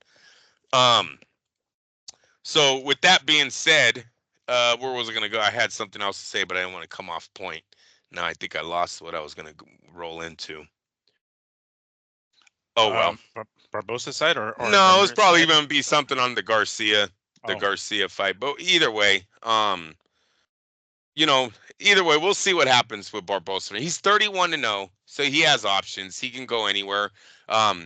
I will say he doesn't have the market to get him a title shot without it being forced. If I'm any of the champions, I'm not fighting Barboza. Not with Devin Haney potentially being out there, Ryan Garcia potentially being out there, Lopez being out there. Like, why would you ever take on this guy who doesn't move the needle at all? And Arnold Barboza. So it's going to be a hard sell for Oscar as he moves forward with him. I think that's why they're leaning towards the Garcia fight, because that's an easy sell for Ryan. The guy has no power. He's older than you. You know what I mean? I know what I want to talk about. It was really weird how Barboza was all stuck on this fight.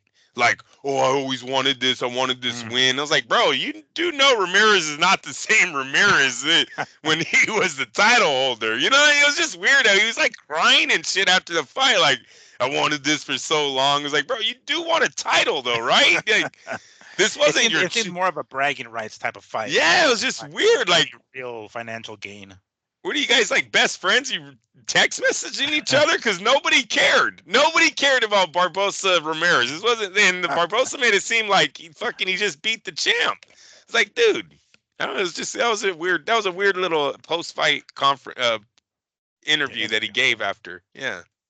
That was a little strange because I was thinking about that when you were mentioning, whether or not any of the other champions would be interested, because on the same streaming service, DAZN, Liam Paro, right, who's the dude who defeated, he's the Australian dude who defeated the Puerto Rican guy whose name I can't remember, he had something or other, and he's going to be defending his belt here real soon in the next couple of weeks, I think, and that's not a bad opponent, to put up against Barboza, and maybe if that's even, because the rumors have come up of possibly having Paro fight or Paro, however you pronounce the last name, fight Devin Haney, right? That was kind of like, people have been talking about that. So if I was Paro, I'd be like, fuck Barboza, I want somebody like Haney. At least I get a fucking bigger payday. And even if I drop my belt, at the very least I get myself a nice payday.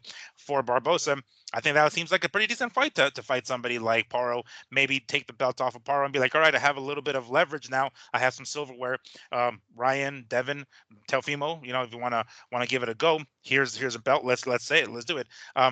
But I don't know.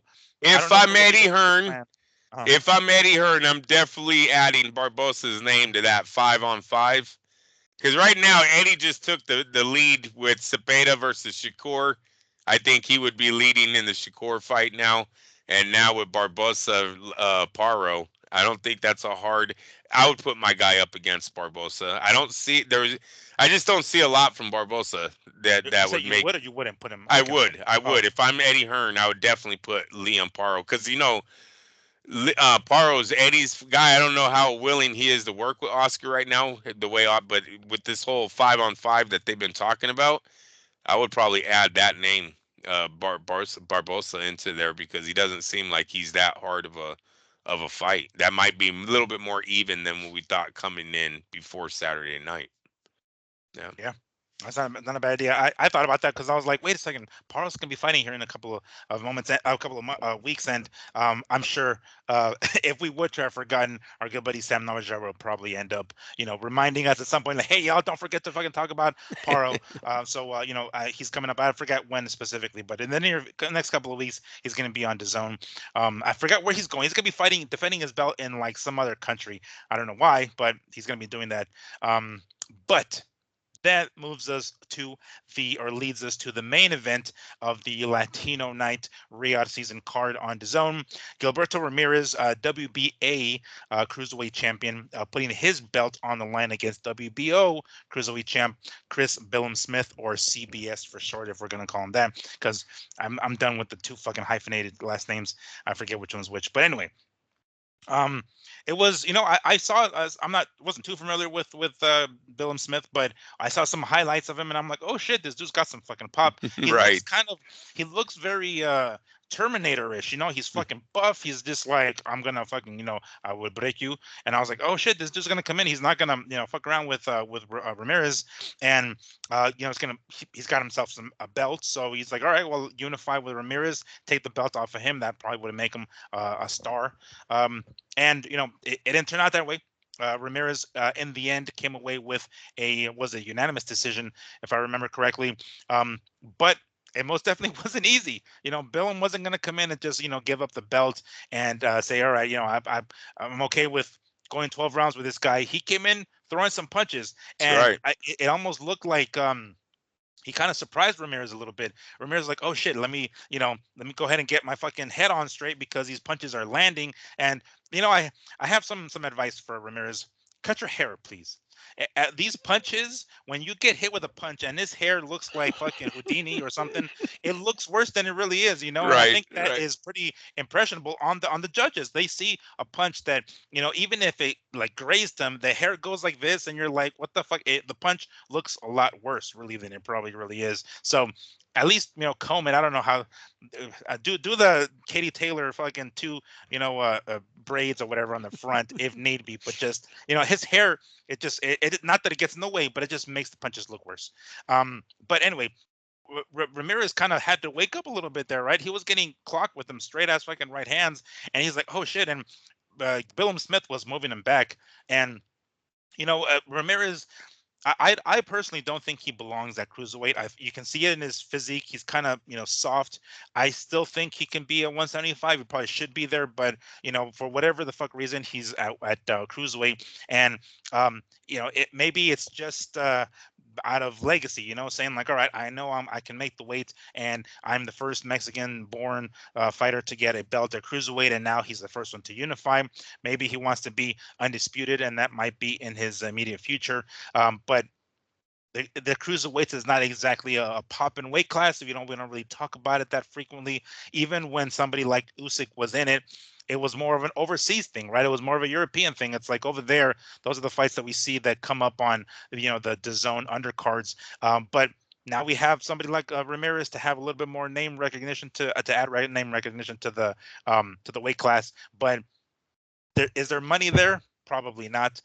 There's a pretty good chance that at some point in the near future, he's probably going to go to heavyweight to try to make some serious fucking money, because it's not like he's going back down to light heavyweight. But this is going to be the first step, right? He went ahead and defeated Billiam-Smith and got himself two belts now, right? WBA and WBO. It definitely wasn't easy. To Billiam-Smith's credit, he was game. He was game from the fucking jump. Like I said, he came in here not to lay down and just give up the belt, but he came in here to win. And things just were not going his way. The movement of Ramirez was damn good. Like I don't know. is this something that's new with Ramirez? Because I don't remember him cutting those angles as good as he was doing. It could Nailed be. it, It Miguel. could be Good one of job. those things. Jesus, it could be probably one of the reasons why he's at okay at cruiserweight because of his speed. He's able to move the fuck around so well, and he danced circles around Billiam-Smith. In the end, got himself What the victory. Serrano was missing. Serrano, yeah, I'm telling you, yeah. man. Hey, both European fighters, both head first, coming at you. I'm talking Taylor. I'm talking CBS. Both Terminator like. Use it against them, man. Mm. Pick a door. Exit the side. Counter. Pivot. Counter. Step back. Counter. Ooh, it's a thing of fucking beauty. And Low. the body High. shots. Those High. body shots were Low. nice, huh? Yes.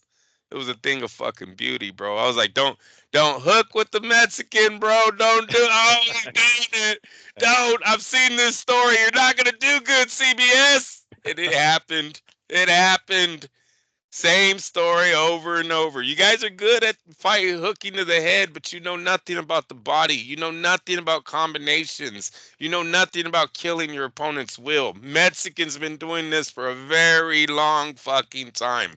We made the body shot. You understand? Like, come on now. Chavez is the one that brought that shit fucking out big time, bro.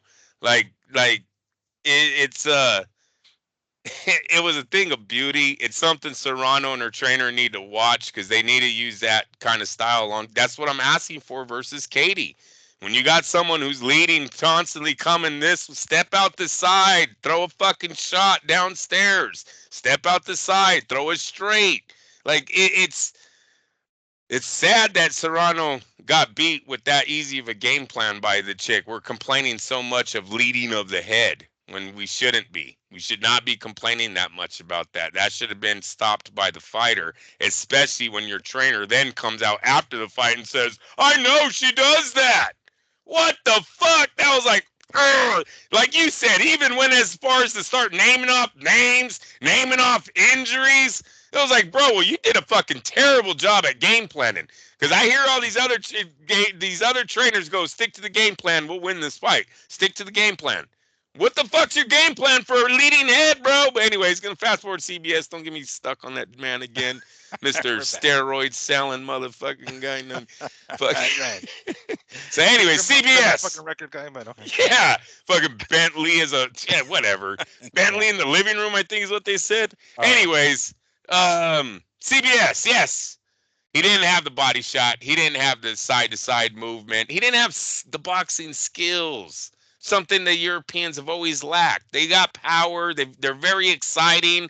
I can't even say they have heart because, bro, they'll quit on the stool like there's no tomorrow. So I can't even say they have heart. They're just very much a fucking hooker come-at-you fight. Gilberto Ramirez did a great job of outboxing him, of taking that fight over. It was that was one of his best showings I've ever seen Gilberto in. I don't know if it's the opponent, but fuck it. Because Obatai is next, right? Look, that Obatai guy is real big with his excellency right now. I think he's been on 2 or 3 of his cards already. He's a big star over there. That's going to be a huge fight. You know, him in the UK, I think, or no, he's from like New Zealand or some shit, right? Yeah, Obatai? yeah, Australian, New Zealand, something like that. There you go. Yeah, and so he's got big name. That's going to be a huge fight for Ramirez. And then, I'm sorry, Oscar, let's be smart. Start calling out Jake Paul right now. Say, what, bitch? You're a cruiserweight. You're the fucking face of boxing. You want to pick on my old friend Mike Tyson? I got this Gilberto Ramirez. Fuck Chavez. This guy will knock your ass out. Right? And then start having Gilberto try to work that angle. I know it sucks, Miguel, but that's how mad we are at Jake for doing that to Mike. Fuck him. Now you're on the radar, dude. Now you want to say you're the face of boxing? Well, this guy has 2 of the titles in your so-called division, Mr. Face of Boxing. Fight him. If I'm Oscar, I'm all over that now. You know, his guy is a cruiserweight. He's the division where whatchamacallit is. So he has Jake Paul, which is sad as fuck. Jake Paul to go after, and Obatai. He can Oscar can work that fight. That's a unification. I believe Obatai is a champ. Yes. Yes, he's got the IBF belt. All right. So that's a unification match now. So yeah, Gilberto's making some room, and definitely like how he fought Saturday. That was some good shit he was showing in there. Yes, it was. Do you think he could have or should have stopped Billiam-Smith? Because Billiam-Smith looked like he was ready to go a couple of times. A couple of times, Gilberto landed with some clean ass body shots and Yeah. damn near folded him in half. Um, was it something that Gilberto wasn't doing? Was he just like, okay, hold on, let me play it safe. I know I'm fucking him up. Let me go the full 12 rounds and continue it this way. Or was he just not able? Because they did ask him that in the post-fight interview inside of the ring, where he was just like, this guy's tough, man. I couldn't take him out. Something along those lines. So he made it seem as though he tried. He just wasn't able to take him out. Do you think he wasn't able to take him out, or was it just that he held back? No, I think it could be the size thing right now. Let's hope that he gets a little bit more power with some extra, training at this. This is only his second fight, correct? At Oh cruiserweight? shit. I think you're right. Yeah, because his Yeah, his first fight last was a big fight was fight. there. Yeah. Yeah. So it's only his second fight, so maybe he grows into the division a little bit more. But no, I think he put his whole effort into this one, just didn't get the knockout. But he did fine. He didn't, he doesn't need the knockout if that's how you're gonna box. Because he was outlanding them, he was moving. He, in my eyes, was controlling a good portion of that fight. So I'm all right with him not stopping him. Also got to remember Liam Smith was younger. Was he undefeated or only had one defeat? He might have only had one Um, defeat. I don't remember right offhand, but probably might have just had I one. I don't think he had remember. one defeat because I looked at that's when I started thinking that I was like, oh shit, it's a closer fight than when I first looked at it, because of the highlights too. Like you said, the Oh dude was yeah. then a power puncher. I was like, shit, all right, so he's got power, he's bigger. They said something about him being 200 plus pounds. I think the night of the fight. Did you hear about that? Well, 200 is the limit now, or I mean 220. the what? Then it was The cruiserweight. 225. Oh, okay, 225. Oh Yeah, shit. because there were Wow. heavyweights, bro. No, cruiserweight. I thought's in the 180s. Isn't heavyweights? Oh no, it's No, no, 208 or it's like because they both weighed in at 199 and something or other on the weigh-in on the night of the weigh-in. So I'm fairly certain that it's like 200 the limit all right, for and then cruiserweight, and then being heavyweights is yeah, 218. two. I thought it was just two. Hold on, actually, let me pull this up here. This is what Well, okay. So this is what ESPN has. Basically, the cruiserweight limit is 200 pounds. Anything above that is technically a heavyweight. Heavyweight. So Okay. it's 200 pounds and below. Between 176 or 175 and 200 is the cruiserweight Cruiserweight. division. Okay. All right. Well, so no, the kid was big. He was young. He only had one defeat. So no, there could have been a lot of reasons why he didn't go down. He's still got a lot of fire in him. Excellent win for Gilberto there, and yeah, it does look like at least he has one more big fight. Then possibly, hopefully, someone will be trying to come up. Did you hear about Usyk possibly moving down to face him? So that's the third fight you can add in there. So Oscar's got moves with Ramirez. Ramirez has somewhat of a future, and definitely I would be gunning for the Jake Paul thing because that's going to make him the most money. If you can get Ramirez a big name in Mexico, make him a star out there.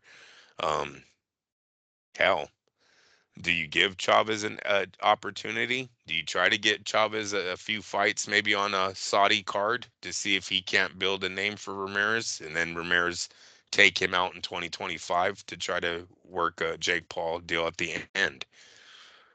We've seen Chavez is already putting out the videos that he wants to come back. Maybe His Excellency tries to give him a shot just to build up either up, maybe give up a tie, Chavez. Listen, New Zealand and Australia, wherever he's from, that's a huge fight. Over here in the States, we already know Chavez is Yeah. bullshit, right? But you Mhm. put him maybe on a card over there, and they're gonna be like, "Oh my God, he's fighting Chavez Jr. That dude's an ex-champ." So maybe you give him something like that just to try to work Ramirez build up, Opatai Mhm. and Chavez Jr. first. So I liked it. I liked the fight. I liked all of the fights. Uh, Barboza Ramirez was a letdown, though. I wanted a lot more action out of that. Um, so that sucked. But overall, oh, and then the crowd. I think we got to talk about that. Yes, that's actually so. One thing I wanted to mention because you brought up Jake Paul is, did you hear Michael Buffer say something along the lines of and some ready for some real fights kind of thing. Like he said something along those Oh lines when he wow, was no. announcing. I forgot if it was at the beginning of the card, but he's like, thank you for it's something. I forget what he was announcing. I don't know if it was the main event, but basically he was prepping to announce for whomever was going to come to the ring, and he actually says like, real fight, something along those lines. And I wish I remember where the fuck it was because I'm going to remind it and look for it. But at some point he mentions that it's like, obviously this is a Saturday afternoon / morning, one day removed from Friday with the Tyson and Jake Paul circus. But he said something along those lines of like real fighting or real fight, something like that. And I think even De La Hoya said something along those lines during the broadcast. But first, I wanted to bring that up because they threw that in there. It's a nice little jab. But that damn, the arena didn't look big, and even still, it looked pretty empty. Yeah. It just did not look like they're No, like, oh it was fuck, we're gonna do definitely COVID. It felt like COVID times. and yeah, it felt like hosting small ones. And look, they did a great job of setting the whole thing up. Like it looked cool. It had the fucking pyramid and everything, right? It was a whole Latino night, and they had a stage and everything. But man, where the hell were the people? Where was they? That do.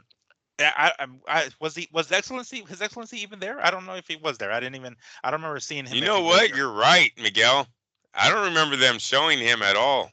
Mm. Damn I'll, it. I'll go back and look for it again, but I don't remember seeing him at all.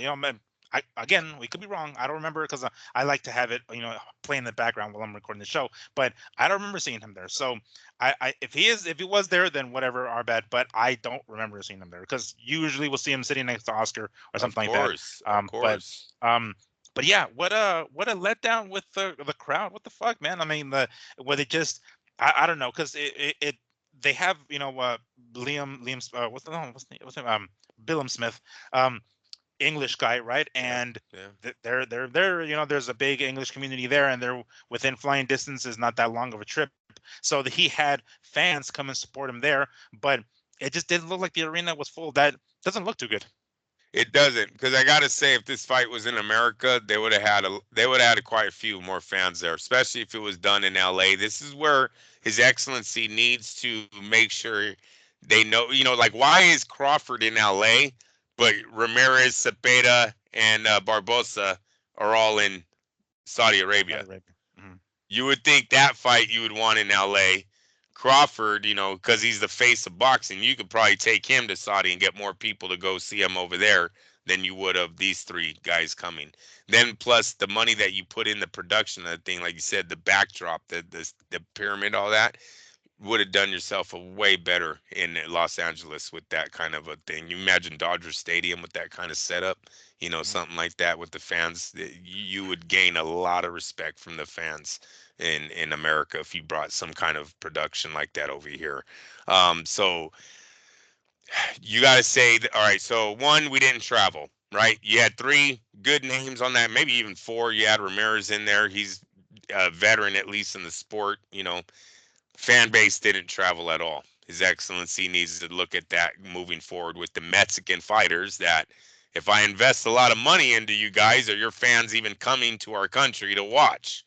Because that's what I thought this whole thing was being built for, was to try to get tourism to Saudi Arabia. Sure. So he needs to watch out where he does that. Um, I think the fight would have made him a lot more. It got him a lot more fans if it was in America. He needs to make sure he watches moving forward on what fight cards he wastes. This was a wasted fight card. You had a spectacular night here of three household Mexican names. You could have done a lot more with those names than what we've seen. So he just live and learn, but he got to watch out for that one. And and then about the how much pool does he have in Saudi Arabia on ticket sale? Like we all know, if Al Heyman doesn't get him sold, he got him sold another way. If Floyd didn't get him sold, he got him out there another way. But like they all have these outs, right, to get that stadium to look like there was people interested. Even though if you heard, oh yeah, they gave away 5,000 seats though. Why the fuck didn't you give away the seats, bro? Like Yeah, you exactly. don't The you arena don't. wasn't that big. It didn't look that big. No, I it don't know how wasn't. many it would hold, maybe 5,000 people, maybe if that. And there was a lot of moments where they panned out and you can see how fucking empty the Wh- thing is. It's like, what the shit? Where's everybody? Why you go to your hotels and give it to tourism? If you're trying to Mm. get tourism, why wouldn't you give tickets that weren't Yeah, sold there you away to go, the right? People tourists? saying that's true. Yeah, So kind of dropped it the ball there, huh? yeah, it kind of dropped the ball, especially like you said, that production looked like he put a lot of money in. And this is something that we keep hearing attached to him is how much money he's wasting. At some point, boxing needs to give back. I don't want to hear he lost 10 million with Terrence Crawford and he lost 5 million over here and he's losing. We don't want these stories. We need some success here. So Yeah. someone's got to help him on that side. Yeah, we know that he's got some deep ass pockets, but that doesn't mean it's okay to just lose money on shit Yeah, like that. Like he yeah, doesn't give two fucks about making his return on investment. Like, no, you kind of should, dude. That's kind of the point of this. You know what I'm saying? right, Like, if these guys aren't showing up, if the fan base isn't showing up, then this is again where he's going to need the people that are in the boxing circle, in the know, right? The promoters and whatnot to be like, all right, let's have this go somewhere else. But overall, the card was pretty damn good. Like I yes, thoroughly enjoyed the card overall, and Oscar did. De La Hoya did his best to make this, Latino night thing and put a lot of his fighters on showcase. And it's probably like one of the more recently like good stacked cards that I've seen in a while. And my dad was like, "Wow, these guys are all in the same card." I'm like, "Yeah, Dad, this is a pretty fucking solid fight card." And I was thoroughly entertained with all the fights. I mean, besides maybe like Ramirez and Barboza, but overall the card was damn good. I did like the jab at Jake by calling these fights real fights, and a lot of people, I saw that online quite a bit as well. But it was a fun card. I would like, yeah, I mean. I guess you can only do this cards so many times. I don't know. I don't know if there's enough of a budget. When well, I guess with His Excellency there, but I would like to see more of these kinds of stacked cards. I would like to see more of these. It's almost had an old school like Don King card feel to it. right, You know what I'm saying? It was right. like one of those. Damn, you want to watch from the opening, main card fight, and not just get there as the main event is getting there. So. Oh, you know what? Real quick, before I hop over, because this is kind of the last part. When we're talking about Gilberto Ramirez and Usyk, I did hear about Usyk potentially coming back down to cruiserweight. Is that such a good idea? I don't think I'm almost. I would probably say it's a better idea for Ramirez to just go up to heavyweight because considering Usyk isn't that big of a heavyweight anyway, is more like a fucking cruiserweight. That would be much more of an even fight. I'm not sure. I mean, I have uh, every time I see a fighter go up, I just think it's always a bad idea to come back down. Or we Of see it. It's course, happened with Roy Jones most famously. But you go up and you come back down. Chris Bird actually did that. Remember, he was a heavyweight for a while. yes, One of his last few yeah. fights, he dropped back down. He looked amazing. He just had no gas in the tank, and it seemed as though he wasn't able to perform. I'm not sure that's a good idea for him to come back down at cruiserweight. If he's like, all right, if we're gonna have the fight, we're gonna have two names, Ramirez and Usyk. Let's do it at heavyweight because I don't think it's a good idea.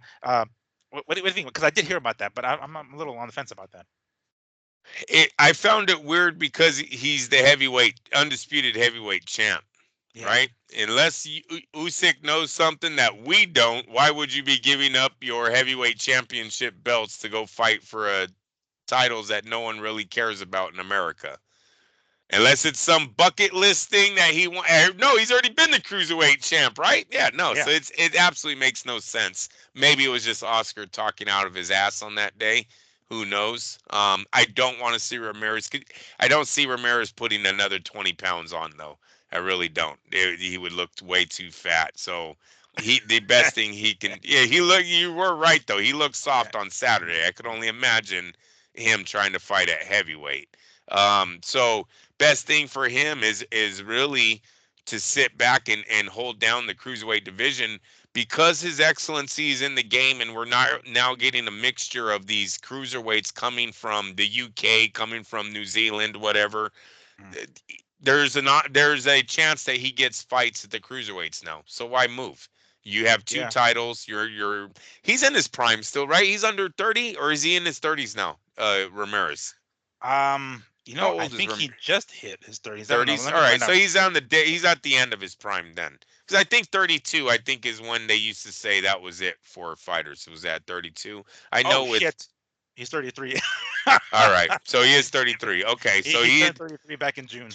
All right. Well, hopefully he's the new age fighter. I was going to end that with we know because of health, the way fighters are keeping themselves healthier nowadays. The training is different. That the the age gap has went a little Right, bit right. over 32. Modern medicine and modern, That's right. training methods and whatnot can kind of elongate someone's career like that, or their elongate their prime, I guess. Yes. Yeah. So hopefully he falls under that. But that is kind of old. Damn, I didn't know Ramirez is already 33. Mm. Yeah. Yeah, that COVID really fucked us up, man. Putting Yeah, everyone on the shelf for that long. It really did mess up a lot of careers here. So we'll see what happens. But I definitely hold down the cruiserweight division because now you're just too old to move up anymore. yeah, exactly. I'm not sure how much more weight he's going to be able to put on. Usually guys who are on the younger side, yeah, they fill out, right? But I think he's pretty much filled out as much as he's going to Filled fill out. out, I mean, yeah. Now no, you're not, just I'm getting not. fat. Yeah, now you're just like, all right, it's fucking, it's tamale season, not fucking Riyadh season. It's tamale season, and we'll see what we can do with and heavyweight. So that pretty much wraps it up. There's a couple of fights coming up here. There's going to be some fights on DAZN on the 30th. Really, the only next major fight. Well, I should say major, but I guess the next of note worth watching is Valdez, Oscar Valdez, and Navarrete. I will be attending that fight. I went ahead and submitted, my request for credentials, whether or not we get approved or not. Regardless, I'm driving to fucking, Arizona and checking it out. I'll buy a ticket. I'm gonna go rat's ass, and chances are when we do the show on Sunday, I'll be from my hotel room because I Nice. intend to come Very home good. probably Monday. So I'm going to go out there and have myself a nice little weekend of fights. Of course, I'm gonna go down there, and if they, approve my credentials, I'll go down there and go to the weigh-ins and everything and try to get you guys as much footage as I possibly can. If not, chances are I'll go to the weigh-ins anyway, but as a spectator and see what the fuck I can record or whose pictures I can take or anything for that matter. You See what sent I can in get down you there. sent in everything on time? Yeah. I've been sent as soon as I kept checking like the when you go to the the website, there's like the options you can select which particular fights you're submitting for. I kept checking and it wasn't there for a while, and then finally as soon as it popped up, I was like, cool. So I went ahead and clicked it. So as soon as it was available, I went ahead and sent the request in there. So I'll within the next couple of weeks, I'll give you guys some sort of footage of my time over there in Arizona, and see what comes of that. But the only other fight that after that is Usyk and Fury, right? That's going to be, that same night, there's going to be. Oh, that's what I was going to say. Yeah, Liam Parra, right, the Australian champion. He's fighting on the 7th, that same night, December 7th. But regardless, we got ourselves Usyk and Fury on the 21st of December. So let's not forget that. That's the next major fight. All right. Well, besides that, that pretty much wraps up what we had to talk about. Anything else you want to toss in here, Andrew, before we close it out? Because it looks like it's going to be a bit of a drought here in the next couple of weeks with no major fights. I'm sure it's going to be some news to some degree that we're going to talk about, but realistically, there's just not a lot of fights coming up here in the next, goddamn, in the next month. Jeez. Oh, that's a good one. Dana White put out a statement about the Tyson fight, saying he tripped when he was walking down to the thing. That's true. Do you remember that? Oh, I Mike did see Ty- that. Yeah, yeah, yeah. Mike Tyson almost fell But down but when he but was what's his the knee. significance of it? His knee was already blown. But He you think could, that's what it was? It wasn't just like bro. He jiggling or couldn't. something? I mean, 2 minutes into the fight, Roy Jones was like, I don't like his legs. I don't like his legs, you guys. And before the fight, he's literally tripping on the walkway. So it could have been the knee Uh, was always the knee. That's why I know those highlights were fake as fuck, dude. Those highlights were or they were done months ago. They were done way before he had this injury. did you read that? I guess we probably should have talked about this, but how he talks about how I almost died back in June. He almost died back in June. Yeah, He had the eight some sort of blood. blood transfusion. Yeah. Yeah, Uh, that doesn't make Jake look any more fucking. it Uh, doesn't. It it, no, because Dana White ends with that, and you literally couldn't do anything with him. The yeah. guy literally had one leg. He's not only 60; he had one leg. What a dork, face of bog. You're such a dork, Jake. Yeah, let's hope somebody shuts his ass up at some point. All right. Well, Well, hey, now he's getting called out. So answer one of the fucking calls, because now you've been called out by the boxing world. Just least risk of damage, highest reward, I say, is Chavez Jr. Go for Chavez Jr. But yeah. he's definitely been called out, because even the Carl Froch, like I said, dude, did you hear about the Indian guy they said that wants to fight him? The guy, the first fight of the night had Oh, the like YouTuber? 150 million followers. Yeah. No, I didn't hear about him. Him wanting to fight Jake. Jake, yeah, and I'm Wasn't he wondering small? if that's It was why. small. But if he has the YouTube numbers, right, from whatever side of the world he comes from, and then Jake Paul has his YouTube numbers, be a sad, sad day if that's the guy he chooses over all the shit he started. I don't think so. I don't think he can go back now. I don't think Yeah. he'll do that. He's a even Jake is like shit. Maybe at first, yeah, I knocked out some fucking ex-football player, NBA player, whatever the hell it was, and then now he's facing names, notable names in both MMA and boxing. I don't think there's no way he can step back now. There's no way that's gonna be basically him, regressing. I don't think he'll do that. Maybe he'll have him on the undercard or some shit again, but no, fuck that. That's no way he's doing that. Yeah. I don't think so, at least. But all right, But nothing else breaking compared to that. Oh wait, Eddie Hearn has revealed Virgil Ortiz Boots Ennis is in negotiations for Saudi Arabia to take place next. So Virgil Ortiz and Ennis, Saudi Arabia. I know it seems like another waste. I don't see a lot of fans flying out there to see that fight, you guys. I just don't. Damn. Bummer. All right. Well, we'll see what develops, and then of course we'll talk about that next week, because it's just bam. There we go. That's a nice little teaser for you guys. A story for next week. We can go into more detail of Boots and Virgil Ortiz.